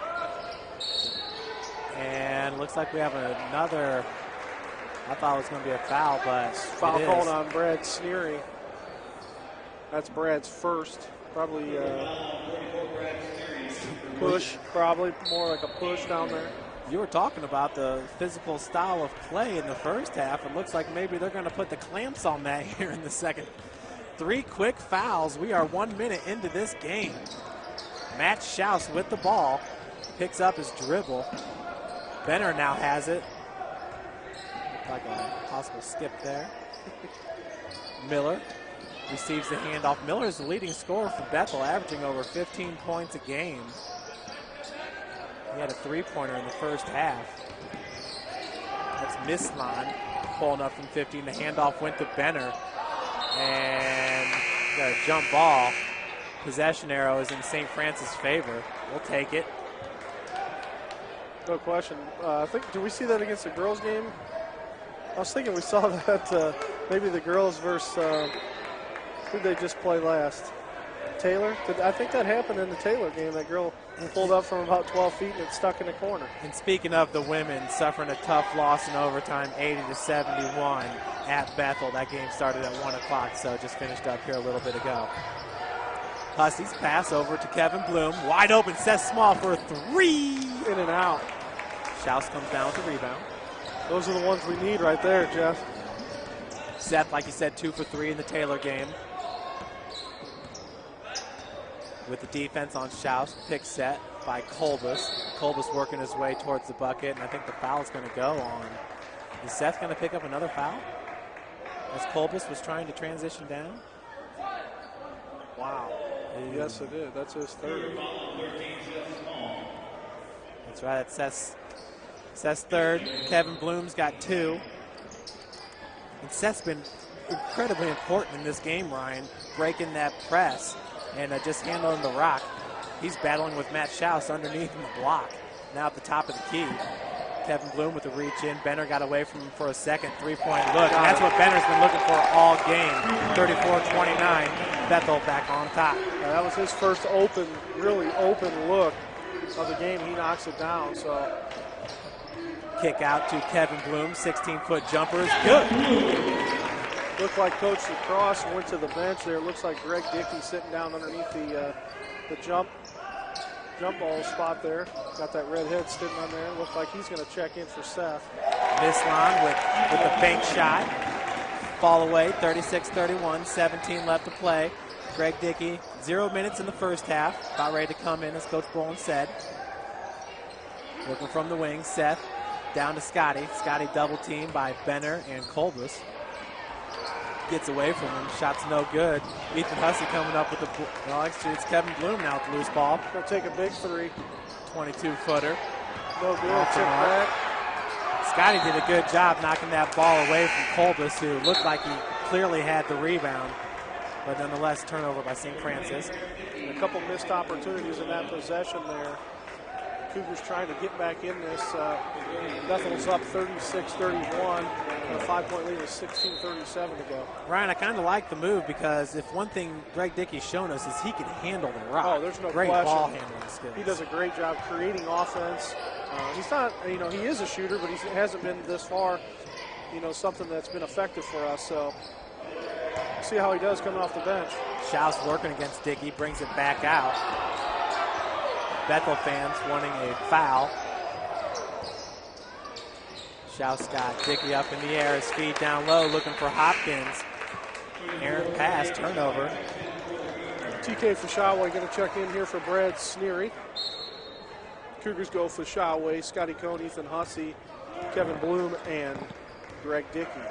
That's Dickey right there running the point. Benner's been guarding the point the whole game, playing some tough defense. Ethan Hussey now trying to get past Miller. Trying to create that opportunity. There it Kevin is. Bloom, wide open three. We can just get that not knocked fall. down. Nice save by Dickey. Bloom, one more three-point attempt off the heel. Dickey picks up the board. So 2 pretty easy offensive rebounds right there. Not bad. Yeah, Kevin definitely upset with himself, not knocking those shots down. There's no question that he feels like he should make them. Hussey with a three-pointer earlier in this game. Beats Scotty. Scotty falling away off the glass. I mean, that's what you need. You got to have the one-on-one with him. He can score on anybody in the league if they can keep him one-on-one. So Bethel up now 36-33. Scotty with his 9th point of the game. We got 15-10 left to play here in the second half. Miller, TK Fashaway is out on him. Miller had his pass tipped by Bloom. Hopkins picks up the loose ball and gets the bucket.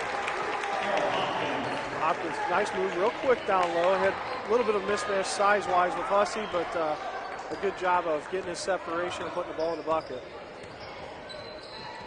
Dickey over to Hussey. Hussey walled off. Benner with the help defense, leaving Greg Dickey all alone there for a second. Hussey now goes into TK, and that's a foul over the back by Mislan. Yeah, that's a good matchup down low. Mislan and Fashaway is a good matchup. Looks like we're going to get a timeout. And Josh, media maybe? Yeah, media timeout. Check in Hogan, huh? yeah, Josh is just one of those guys in this game. I mean, down by 5, it's a nice time to bring him in. Josh just adds a different element. Or at this point, with the lineup that they're running right now, I think you got to run. You got to go try to push it hard in transition. The only downfall is probably TK. He probably can't run as long as maybe some of the other guys can, but if we can get him going, get Ethan, Scott, Greg, and Josh going, it's going to really help here. We can really cut that lead and maybe take a lead here going into this last 10 minutes of play. Yeah, and somewhat uncharacteristic, for St. Francis. Usually the first half of the season having a lot of success in the half-court offense, feeding it down to Scotty. But this game, it's been those transition points. Scotty with the big two-handed jam. Josh Hogan finishing three-point play.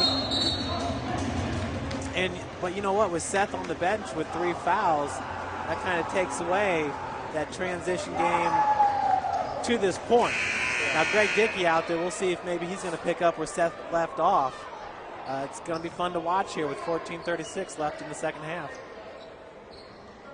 That's Greg with the inbounds pass. Dickey goes up top to TK. A little bit of a floater there. Wondering if that ball is going to come down. Yeah, it was up there for a while. Had a lot of hang time. It looks like TK is going to get fouled by... I think Hopkins. Oh, it does. It goes on 32. So that's going to be his first. Bethel. It's tough to contain Scott. Yeah, it seems like Bethel's willing to give up the fouls just to try to contain Scotty. Bethel with 14 fouls. St. Francis with 2 here in the second half. Dickey slowing it up, barking out the signals. Over to Hogan. Hogan from the top of the key. Kicks it out to Hussey for 3 off the front of the iron. Josh with the rebound. Putback's good by Mr. Hogan. Waiting for that killer crossover of Greg Dickey. I know it's in his bag, and he likes to use it a lot. He hasn't been able to use it yet, but it's coming. So that's the 8th point for Josh Hogan, second leading scorer for St. Francis, right behind Scotty's 9. Meesline, little hook shot, no good. Scott with the rebound. Scott's one of the leaders in NAIA Division II in defensive boards. Ranks in the top 10 in the country. Feed goes down low to TK. Foul's going to be on Hoskins again. Hopkins. So 2 quick fouls there for number 32, and that's only his second of the game. I thought he had one in the first. I don't know why I want to call him Hoskins, but there's a Hopkins at IWU as well, so maybe I'm just... Is it Jeff Hoskins over at IWU? I don't know. I know it's a Hopkins, but same last name. Hussey with his own putback. Gets it to go, and the Cougars all within 1, 37-38. 13-20 left to play here in the second. Put a foul on the floor on number 20, Greg Dickey. Be a 2-shot foul. There's Matt Schaus driving to the bucket. Going to call a hold, which would have been on Greg defending on Schaus. He's going to put him to the line. That's number 20, Matt Schaus. And he misses the first one there. 38-37, 13:25 to go in this game. So Matt misses his first free throw of the game. He's 2 for 3 currently from the free throw line. Hits the second. For Schaus, that is his 10th point of the game. Dickey now runs right past Benner. A little bit of a reach in there, not called. Greg now working from the corner. Benner with the tight defense. Once again, that's what Benner does. He's got those long arms with the reach in. Missed on the first attempt, hit the second. Now his 3-point shot is no good. TK got it over to Scotty Cohn. Greg pushing the tempo. Over to Hogan for 3. Josh between the legs, driving hard. Good block by Hopkins. Yeah, Hopkins came up from his blind side. Now Miller pushing it over to Hopkins with the lay-in. So Bethel 41, Cougars 37, 12:40 to go in this second half. And this is where Bethel likes to play in this quick transition. Hussey working against Miller. Those two have been battling all game as well. Dickey driving baseline, walled off by Schaus. His reverse lane was blocked by Hopkins. Now the other direction, Schaus looking for Bowerman. Nice heads-up play by Scott Cohn, knocking it away. Shoot that, Greg. For 3 from the wing, Greg Dickey. His first 3 points of the game. They come up large here, bringing the Cougars within 1. That could be the key right there if he can get going. We're going to get a timeout, Coach, called by St. Francis, 30-second timeout. I'm telling you what, I watched Greg play a lot this summer in open gym, and the kid could score. He was outstanding in open gym. First guy off pick most of the time with him and Brad Hartman. But Greg, he's a guy that can score 20 a night if you can get him a shot. This is the type of game where if they can dump it into Scott and get a double, triple team and get an open man, he's going to knock those shots down. And I hope that he's going to start building that confidence and start taking some of those.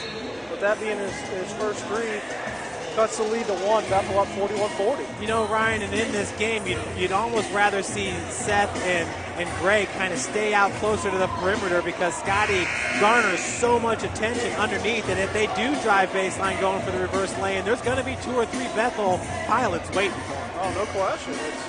It's just one of those things. If it could happen, we know we see Kevin Bloom make some shots, and he's missed the last couple. I think his last 2 attempts he missed. Same with Josh Hogan. He's not a great 3-point shooter, but when he gets going, man, he can knock down the bucket. 12 minutes left to play here in the second, and that's Jordan Kuhn back in running the show for Bethel. Hands it off to Miller. Hopkins with the pick set. TK help side defense. Benner's being guarded by Josh Hogan. Quick feed underneath to Hopkins. Good backside Turnover. Defense. That was by, I believe, number 30, Kevin Bloom, that crashed backside. Yep. I mean, awesome job. Hopkins was looking for the foul there, Ryan, but the ball was already out of his hands by the time Bloom came up and initiated the contact. So good no call there by the ref. Bloom picks up his dribble. TK kind of puts a hand on it, and Kevin's back to. That's his 4th. Bowerman's going to pick up his 4th. He's been in for 30 seconds, 29 seconds to be exact. Now I'll tell you what, Bowerman is a heck of a player for Bethel there in the first half. He's one of those guys that brings a lot of the intangibles to the court. Yep, he picks up his fourth. That's a big fourth foul right there for him, and it puts Mieslan back in the game, which I feel like we can control him a little bit better. So Seth Small back in for St. Francis, in for Dickey. Bloom working from the wing. Miller with the defense, feeds down low to Scotty. Scotty looking for the turnaround baseline jumper, but Hopkins with the good defense. Josh Hogan wide open for three. Can't get that look to fall. The rebound is by Jordan Kuhn. Ryan St. Francis definitely getting the open looks from beyond the arc. One of these days, we're just going to start hitting them. And Mieslan there going up, and the foul's going to be called on number 34, TK. That's TK's second.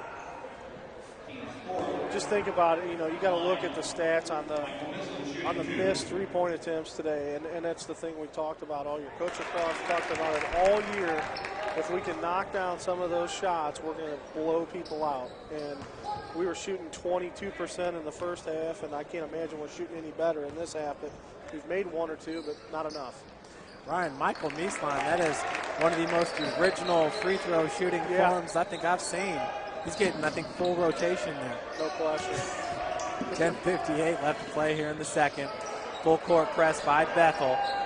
Seth Small and the Cougars doing a good job of breaking it. Seth once again, 5'8", working against Benner at 6'4". Hopkins with the defense on Scotty. TK kicks it back out to Seth. Seth looking to drive once again, kicks out to Hogan, wide open three-point attempt. He opts not to take it, drives to the bucket, gets the lay-in. Yeah, you can tell TK and Josh play together because as soon as Josh got that look in his eye, TK stepped out of the way, let him go. Hogan with his 10th point of the game. He's the team's leading scorer now. Benner picks up his dribble, gets it out to Mieslan. 18-foot jumper is good for two. 45, 42, 10, 13 to go. Outlet pass over to Kevin Bloom. No good, and Hopkins comes down with the rebound. Bloom was all alone there for a second. I don't know how that was not called a foul there. They got a backside hand on Kevin Bloom, but no call. And that was Bethel just hurrying back because they were caught napping. No question. Coach Lacrosse trying to get the call, nothing going there. Mieslan now working against TK, picks up his dribble. Benner at the top of the key. Hogan's on him. Switch. Scotty now on Benner, gets the huge block. Hopkins with the rebound. Charge! That's going to be on number 32, Hopkins. That's going to be his third. So both big men for Bethel in foul trouble. And we talked about it. This could be the difference going into the end of the game. There's still 9:37 to go on the clock. Bethel's got a three-point lead, but they got guys in foul trouble. Yeah, Hopkins, 3 quick fouls. I mean, in 10 and a half minutes, he's got 3 fouls here in the second half. Ryan, anytime a big man like Hopkins dips his shoulder to initiate contact, they're going to call the charge. Yeah, no question. We'll see how Bethel changes. If Hopkins changes the way he plays down low, knowing that if he picks up his fourth, he's going to have to sit, and they got decisions to make. Coach Lightfoot's got some decisions, whether he wants to put those guys in or not. Seth Small now driving all the way, and once again, he's got guys all around him. I know Seth likes that runner in the lane, but I just feel like when you get that close to the bucket, that's where those guys are just hanging out. Mieslan over to Jordan Kuhn. Now Seth picking him up right away. Kuhn probably played about 5 minutes in the first half. Running the point for the Pilots. He hands it off to, that's Drew Schaus. Schaus goes all the way to the bucket and finishes at the glass. 47-42 Bethel. Josh Hogan now with the quick two. Answering big time. Here comes Bethel on the transition. Yep, Seth going for the steal there right away. Drew Schaus once again with another easy lay-in. And Bethel trying to call the timeout. Coach Mike Lightfoot in his 26th season finally gets it. Actually, that's a good timeout for St. Francis, actually, as Bethel goes up 5 with 8:41 to go. It kind of gets you in a position here where I think Coach Lightfoot wants to get a stop on this possession and get this game out of hand. On this side, we got to get a bucket on this end for St. Francis, and got to do something here because in transition we've been really good, trying to force some things. I think Coach Cummings talked about being a little bit out of control, just trying to settle that part down. and we got to get our buckets. And I think if we can get ahead, I think we'll have a good opportunity at the end of the game. We got to get a better look. We got to start knocking down some shots. We're just not doing a great job of that in the second half. Ryan, and the one thing that I think Bethel coach Mike Lightfoot picked up on there, Scotty's out of the game. Let's attack the basket. Absolutely. When he's out, it's time to go. And I don't think he's checked back in. Yeah, he's checked back in now. So it's going to be interesting to see what happens. He can't sit long in a game like this if we want to be close at the end and have a chance to win. He really can't sit long ever. Scotty averaging 31 minutes played.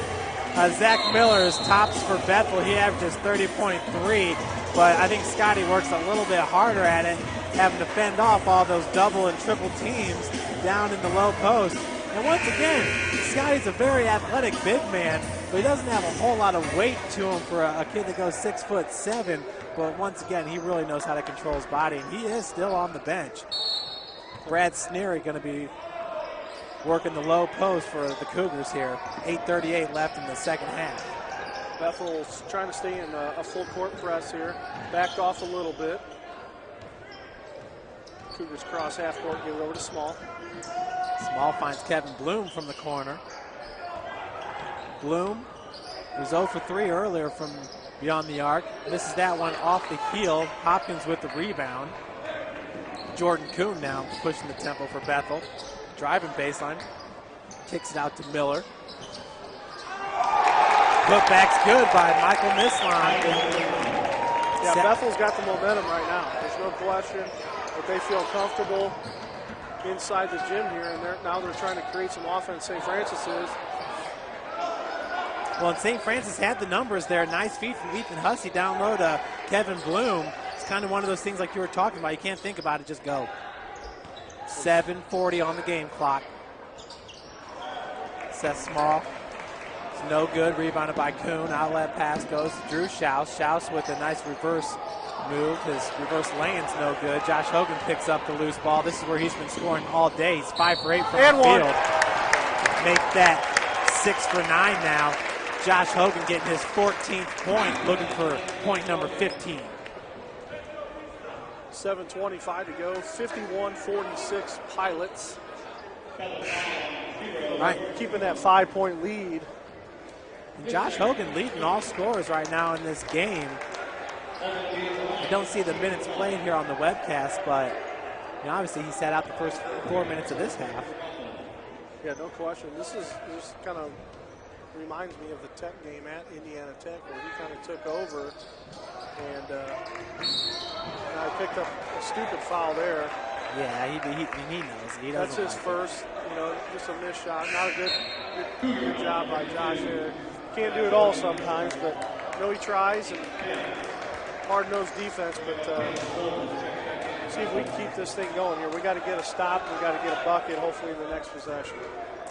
So the Cougars in the bonus right now. Pilots will be on the next foul.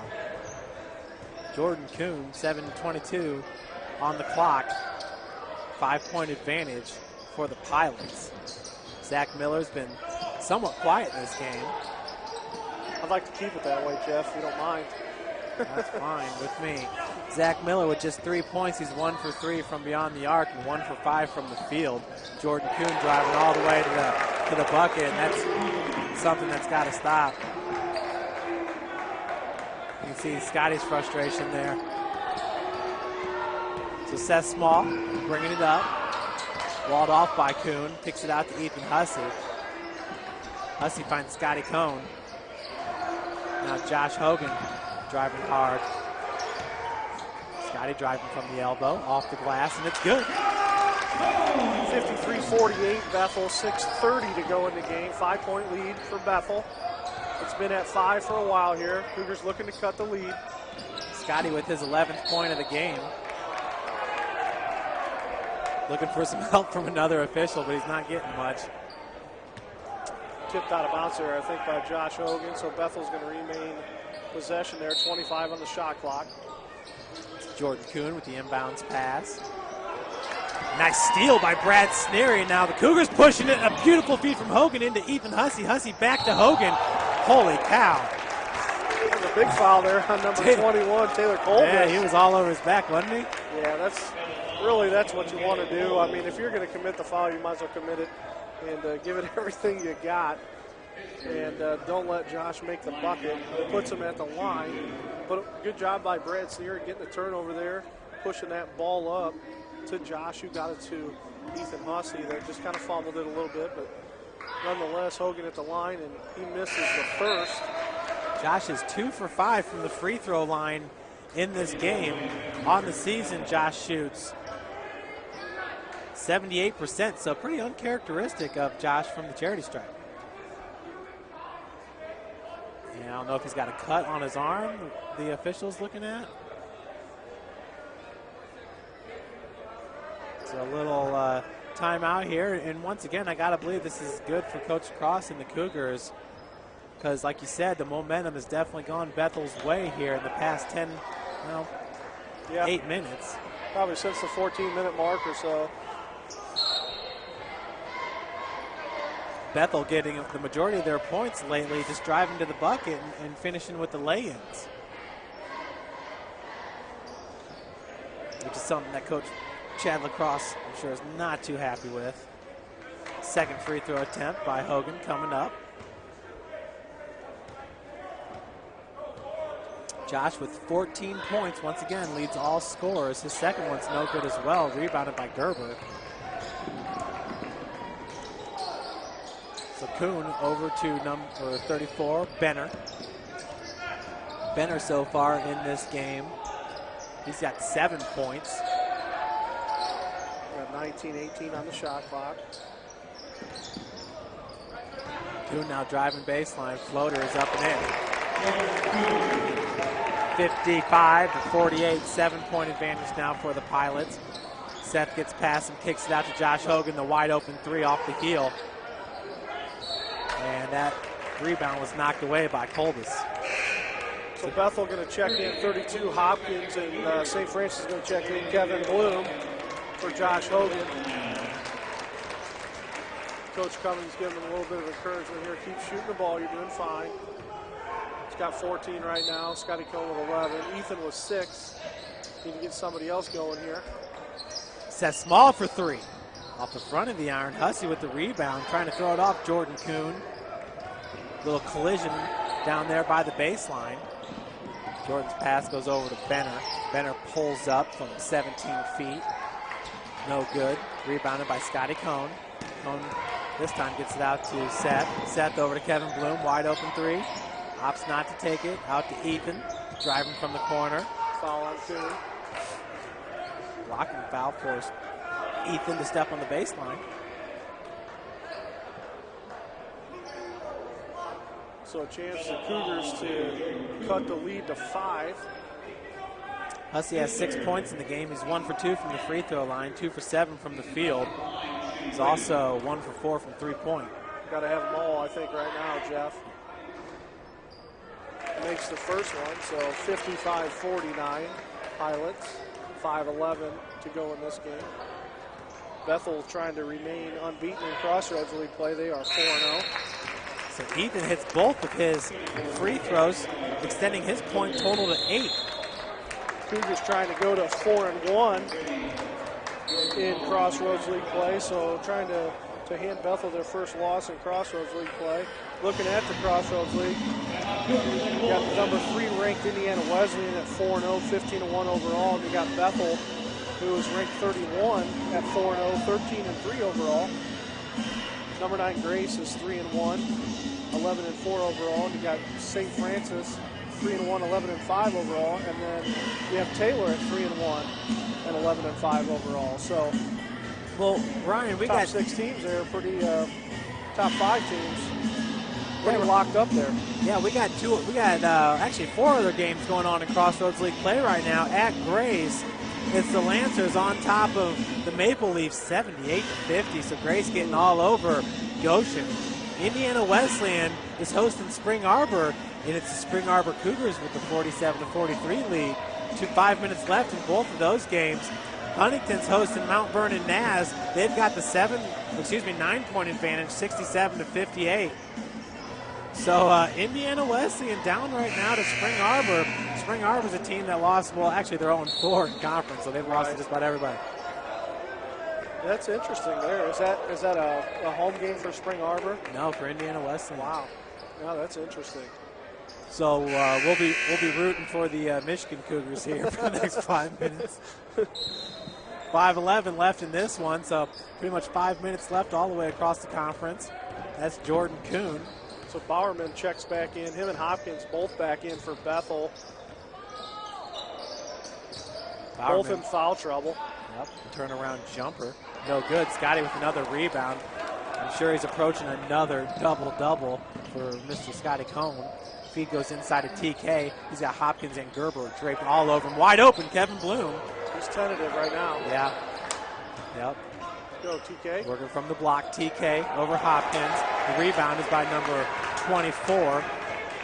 That was a good look. Brandon Gerber. Now Bowerman kicks out to Jordan Kuhn.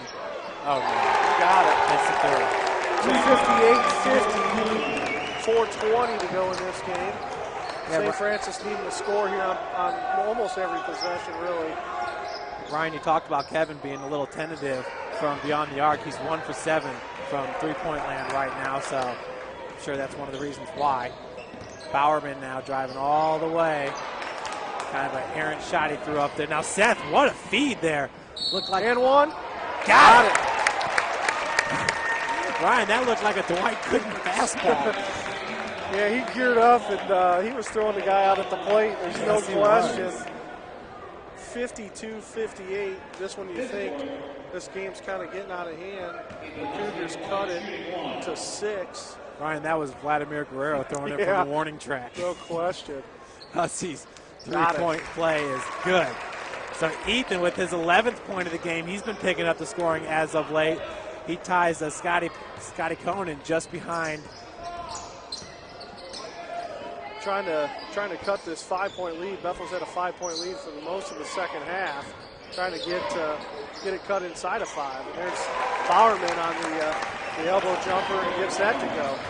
Bethel with the 7-point lead, up 60-53. 3:35 left on the clock. Hussey, three-pointer. In and out. Rebounded by Jordan Kuhn. As I say, the leading scorer right now for St. Francis is Josh Hogan with 14 points. Hogan looking to check in. Hussey with the defense guarding Benner.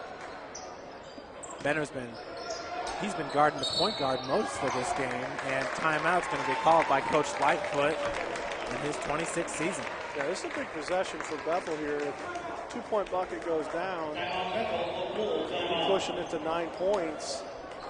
If they get a 3, they're pushing it up 10, obviously. With 3:10, that's a pretty big margin. You know, the Cougars really have to get a stop here. They got to get a bucket. It doesn't have to be a 3, and I think we're forcing some of that. There's still quite a bit of time on the clock. We just got to score on our possessions, and we haven't done that in the last few minutes. So, you know, other than pushing it, getting a foul, going to the line, we got to figure something out here, and we got to figure it out quickly. Yeah, and I mean, I like it. I say you kind of go back to the 3, you know. Kevin's 1 for 7 right now, but at no time have I wanted him not to shoot that three-pointer, just because it's kind of what you need.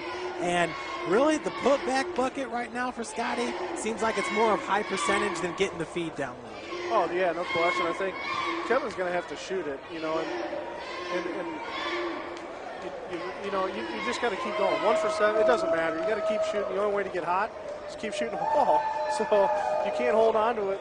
You have no idea if you can get hot again. So put the ball up, make a couple big buckets, you know, take your opportunities. If you miss, you miss. It wasn't meant to be, but you got to keep battling hard here. And I think Kevin feels like if he's missing some of these, he's not getting the best opportunity. I know it's a tough decision, but you got to shoot it. And those consecutive misses in that offensive possession were during that run that you were talking about where Bethel was getting momentum. It's time to grab that momentum back here with 3:10 left to play in the second. Pilots up 60-53. Benner with the inbounds pass, being guarded by Hogan. Calls a timeout. Coach Lightfoot not too happy with Jordan Kuhn. Quick timeout by Bethel, trying to avoid the 5-second call. 3:07 going to game. Bethel up 60-53. So Huntington now up 73-62 over Mount Vernon Naz. There's 2 minutes left in that game.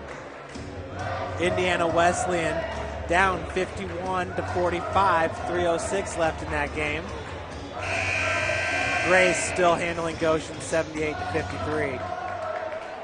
Spring Arbor up 6 with 3 minutes to go. Kind of something like this game right here. The Cougars looking to really pull the upset here. Coons. Jordan Coons, he's been hot lately from the field. Long jumper.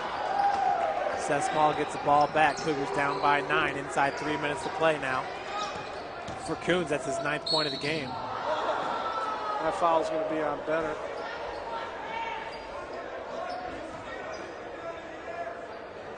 Seth's going to head to the line. Benner obviously didn't like the call. Seth Small so far in this game, this is his first free throw attempt. He's 1 for 8 from the field with 2 points. It's his first.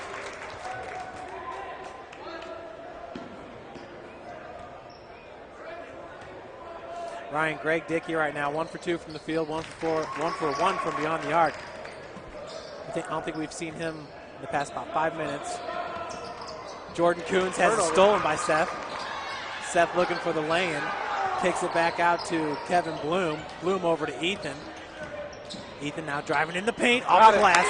Big 2 points by Ethan Hussey. Cougars now within 5, 2:33 left on the clock. Foul's going to be called on number 13, Seth Small. It's going to be his 4th. I believe so. 2:33 to go. Cougars still down by 5. They haven't cut in that 5 for a while here, so Seth's going to stay in the game. Benner being guarded. There's a put.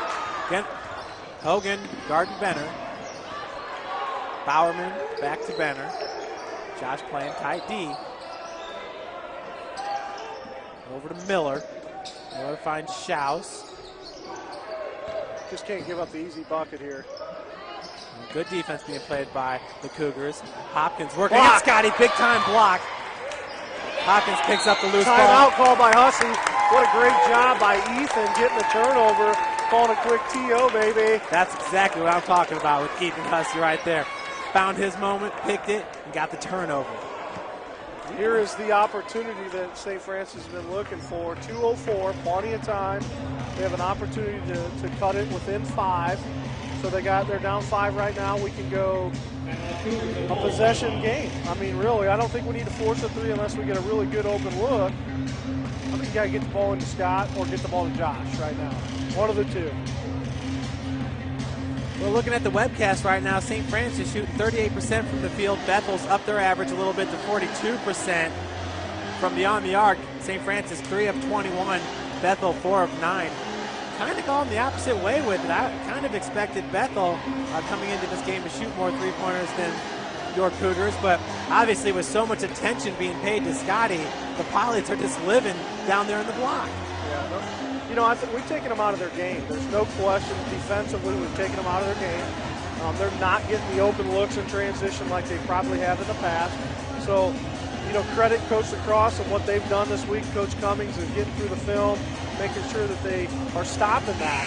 Because they know if that happens, this game's going to get out of control. Well, right now we have an opportunity. So, see how this goes.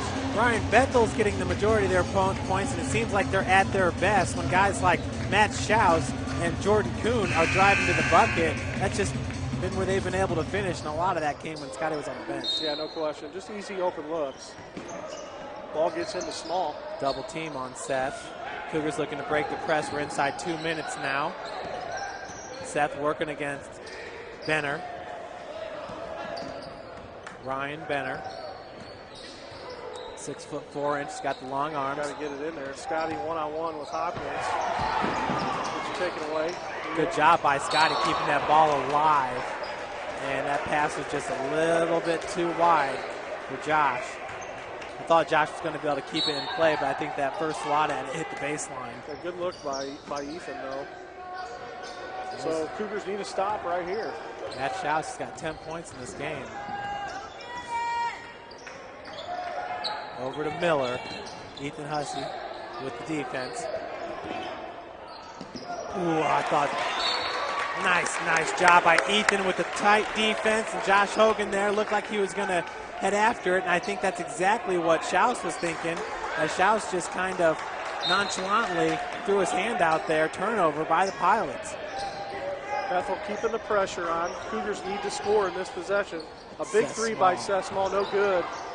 And that was really early in the shot clock for Seth Small to try to put one up right there. Schaus is going to be fouled. I think it's going to go on number 21, Cone. Nope, goes on 30, Kevin Bloom. That'll be his third. Scotty right now with 0 fouls in this game.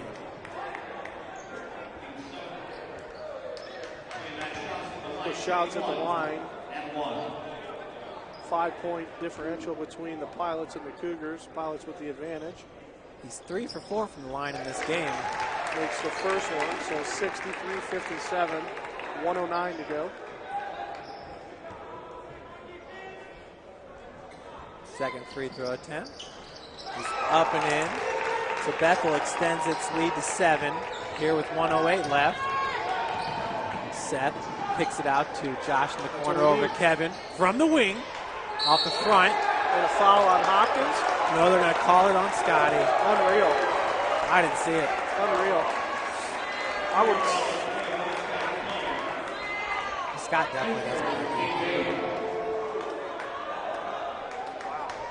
Coach Lightfoot over there talking with Matt Schaus, knocking on his cranium a little bit. So hello, McFly. Yeah. So 1 minute left in this game. Pilots heading to the line with a 7-point advantage. I guess it's nothing but three-pointers for St. Francis from here on out. Yeah, no question. You know, and I got to tell you, I still have no problem with Kevin taking it. I mean, Kevin entering this game, a 43% three-pointer. Like you said, it's really just a matter of time before those start going down. Yeah. But I was going to say 1 for 8 from beyond the arc. Sometimes we're our own worst enemy. Yeah, you know, I think a couple possessions there, we didn't get a bucket, got a turnover, and, you know, Bethel got to go to the line on a foul there, so they've been taking full advantage of making their shots. We talked about this at half. It's going to come down to making free throws. I know we missed a few there. Hogan missed a few there, and Seth Small missed 1 or so there, you know, down the stretch. So, and then taking that big 3 with about 2 kicks off the 35. You know, probably not what Coach Lacrosse was looking for, but something I guess Seth, he kind of felt it. You know, he hits it, changes the game. You miss it, possibly puts Bethel back in the line to shoot 2 and extend their lead. So it's a game of chances, there's no question. We've taken a lot of ours. Ryan, just real quick while Hopkins is getting ready to shoot a free throw, a big shout out to our cameraman, Carrington Thompson. He's a redshirt freshman here on the football team, doing a great job today with the camera work. Ethan Hussey comes down with the board. Seth Small now pushing the tempo, 55 seconds on the clock. Seth driving against Benner. Gives it over to Scotty, and Scotty off the glass gets an easy 2.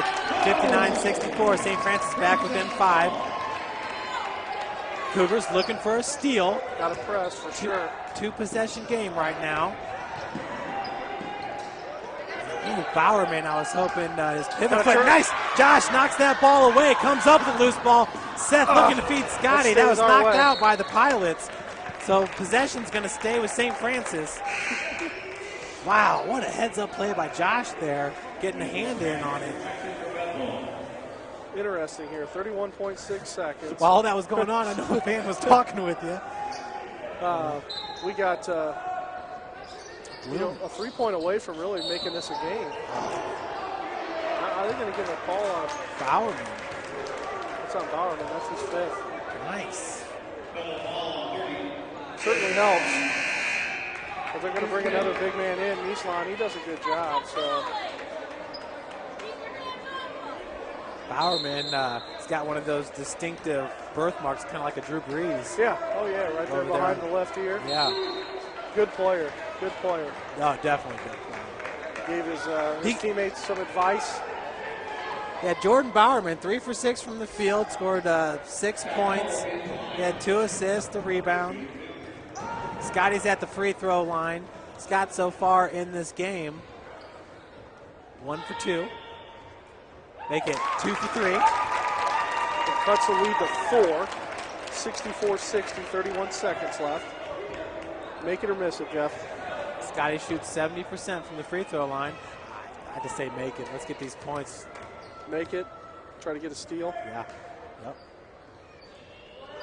Scotty looking to hit his second one. That one rattles out, rebounded by Miller. I think that's Schaus over there from the corner, who dribbles his way out of the corner over to Gerber. Back over to Zach Miller. 24 seconds. Cougars got defense. They got him surrounded. We got a jump ball. Oh! Foul on Hogan. Ryan, they were stagnant for a long time there. I thought the jump ball was coming. Possession arrow in St. Francis' favor as well. Kevin Bloom was talking to the ref there, telling him he was calling timeout. They didn't call the timeout. Trying to plead his case. There's still 21 seconds left on the clock. Well, I know Coach Lightfoot was trying to call a timeout He was earlier. trying to call a timeout, yeah. The officials Couldn't didn't get see one. him as well. So the front end of Miss. the 1-and-1 off the heel. Hussey with the rebound. We're inside 20 seconds to play. Seth pushing it now for 3 from the top of the key. No good. No good. Rebounded by Bethel. And That's Josh Hogan with a quick foul. Probably going to do it. I hate to call it in. 11 seconds left. Pilots up 64-60. Still a 1-and-1 situation.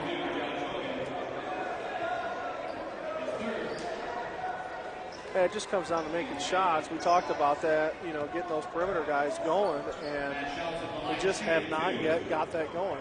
Not from day one have those guys been hitting shots. Excuse me. Schaus makes the first one. Yeah, Schaus is at the line for 2. Yeah, and you're absolutely right. And Coach Cummings said it.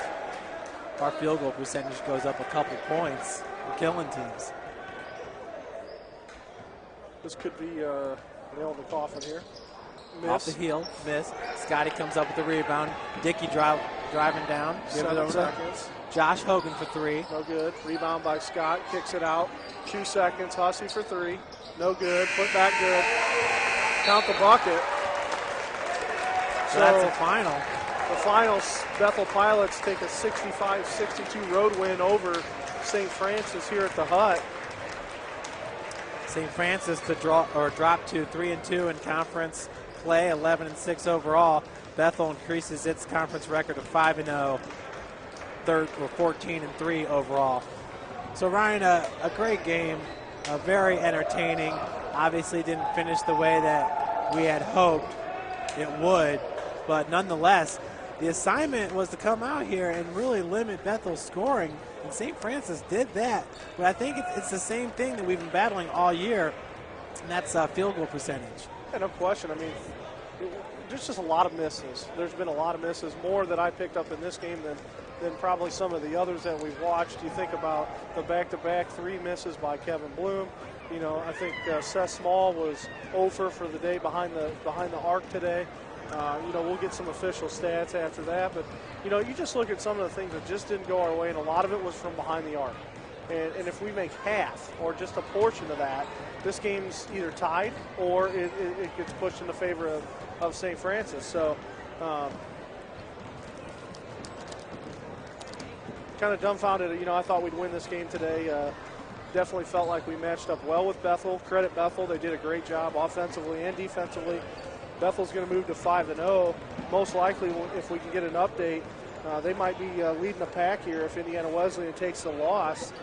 Put Bethel to 5-0. Wesleyan's going to go to 4-1 with a loss, and Grace is going to go to 4-1, and then it's going to shake it up a little bit on the wins and losses in the bottom pack. So we'll get you some updates around the league here shortly, and we'll get you some updated stats here as soon as we get them from Sports Information Director Bill Scott. And Ryan, I got a final over in Huntington. It's MVNU losing it 82-69 to the Foresters. At Indiana Wesleyan, Spring Arbor getting the upset by 10, 58 to 48. So Spring Arbor getting its first win in conference play. They're now 1-4. Yep. Wesleyan, who is the number, what are they, the number 3 ranked team in the country? They get their first loss, or they get their second loss of the season. So they go to 4-1, 15-2 overall. Spring Arbor goes to 1-4 and 11-6. That pushes Huntington to 2-3, 11-6. Mount Vernon is 0-5, and they are 8-9 overall. And I think Grace, we talked earlier, Grace got the victory, so that'll push them to 4-1. So we got a tie for second place. And then we got a couple, is Taylor Marion playing today? Yeah, but they were not on the webcast. So that'll be the difference there. If Marion goes, they can go to 3-2, and that would put Taylor, Marion, and St. Francis the same. If not, then Taylor's going to jump up into that 4-1 spot and be up there with Grace and Indiana Wesleyan. So right away, Spring Arbor throws a monkey wrench in and upsets number 3 Indiana Wesleyan. What a big win there for Spring Arbor on the road.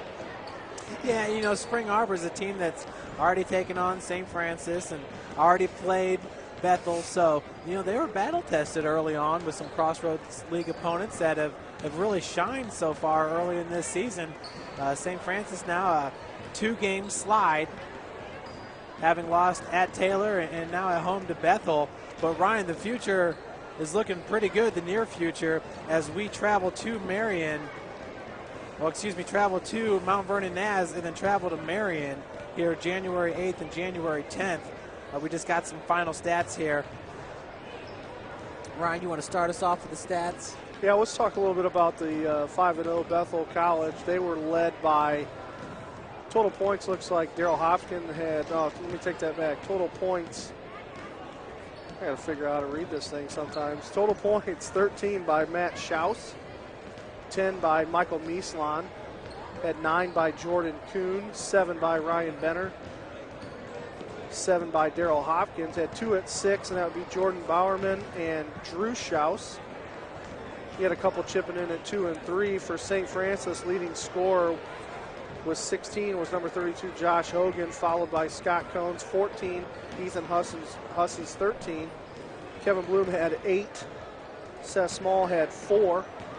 Greg Dickey with 3. He was 1 for 1 from behind. I think he just had 1 shot attempt. And Spencer Comer with TK Fashawe with 1 point. Sorry, that is Spencer Comer with 2 points. Looking at the rebounds, total for Bethel 42, total for St. Francis 41, so not a whole lot of difference there. Offensive rebounds for Bethel was 10, defensive 32. For St. Francis, 12 and 29. Bethel from the free throw line was 9 of 14, and St. Francis was 11 of 19.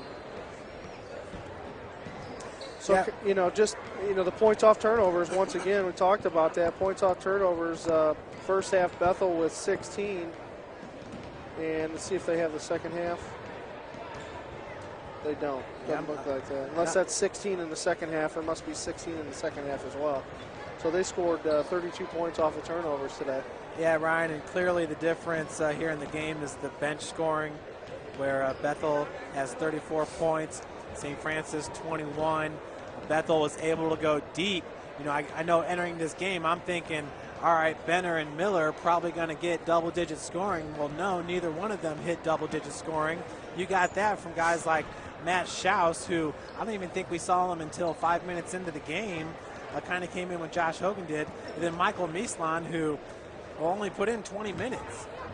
Played 10 each half, So Matt Schaus actually, played 15 minutes a half, so his numbers were up there, but he was the third leading minutes played for Bethel. Yeah, you talked about Zach Miller. He was 1 of 5, so just 5 attempts today for Bethel's leading scorer, but they really didn't need him. Like you said, Schaus picked up that part of the game and really kind of took control, and that was the difference in the ball game for sure. We talked St. Francis moving to 3-2 in Crossroads League play. Yeah, Ryan, Scotty Cohn with another double-double. He's got 9 on the season. So that's his 10th double-double of the season. Scotty with 14 points, 10 rebounds today, 7 defensive rebounds. Scotty only 6 of 10 shooting from the field. Obviously a great percentage, shooting 60%, but that's just, I think that's how it's going to be here in Crossroads League play, because Scotty is just too good that teams are going to game plan around him. Yeah, no, we're going to see that the rest of the way, the double team, the triple team. So, I think we're going to have to make some changes offensively, but I think we have. I just think we haven't been knocking those shots down. We talked about that. We're going to get the opportunity to shoot from the perimeter, and, if you're the opposing team, you might as well let us shoot right now, because we're shooting 22%, in most games. Today, what do we shoot from the three-point line? 33% for Bethel, 22% total for the game. For the game, I think we were 1 of 17 in the second half for three-point shooting for the game, just 10%, 11%. Is that correct? Am I reading that right? Well, Brian, one thing I did want to comment on was Josh Hogan, entering this game shooting 44% from the field. He's shown that he can shoot those high percentage shots because he can get to the bucket. Today in this game, Josh led all Cougars with 16 points. He was 7 of 12 from the field, 0 for 4 from three-point land. So that tells you right there, 7 of 8 really from the field when he's not attempting three-point shots. Right. It's very high quality for Josh Hogan there. And only played 21 minutes, so he had a whole half left in him, I guess, maybe you could say. Yeah. Well, folks, it was a great game here, highly entertaining. St. Francis looking to get back on track next week, traveling to MVNU, and I think we got Marion here on Saturday. I think you're right. No, actually, I'm sorry, we're going to be on the road both days. So at MVNU and at Marion, Cougars looking to improve their record, then to 5-2 in the Crossroads League. 2 W's right there. Yeah, we need them at this point. I think we have to win it, especially we know how tough it is to win on the road, but this should be 2 matchups where we should have an opportunity to win at these 2 places. Marion really kind of going to be overshadowed because they were strong last year. Got a new coaching change with Licklider in there, so really not sure what type of offense they run, how they do on defense, but we talked about their record. They're 2-2. They're 10-4 overall, so not going to be an easy one there in Indianapolis. Yeah, Ryan. And, folks, if you guys want to check out the next men's basketball broadcast, it's January 12th, and what a game we've got for you when number 9 Grace comes here to the Hut. And, Ryan, that's part of a doubleheader. We'll have the women's game beforehand. Oh, that'll be a good one. You get double for your money, won't you? Yeah, it's always a good time here at the Hut. Well, on behalf of Coach Ryan Bolin, I'm Jeff Mahoney. Big thanks to Carrington Thompson on the camera and Alec, our intern. So thanks for joining us, and we will, our next broadcast is coming up here, I think this Wednesday, women's basketball. Hosting. Should be Mount Vernon, right? Yeah, Mount Vernon Naz. We'll double check that for you real quick before we head off here. January 10th, women's basketball to host Marion. Cool. I believe that's next Saturday. So thanks for joining us. We'll talk with you soon.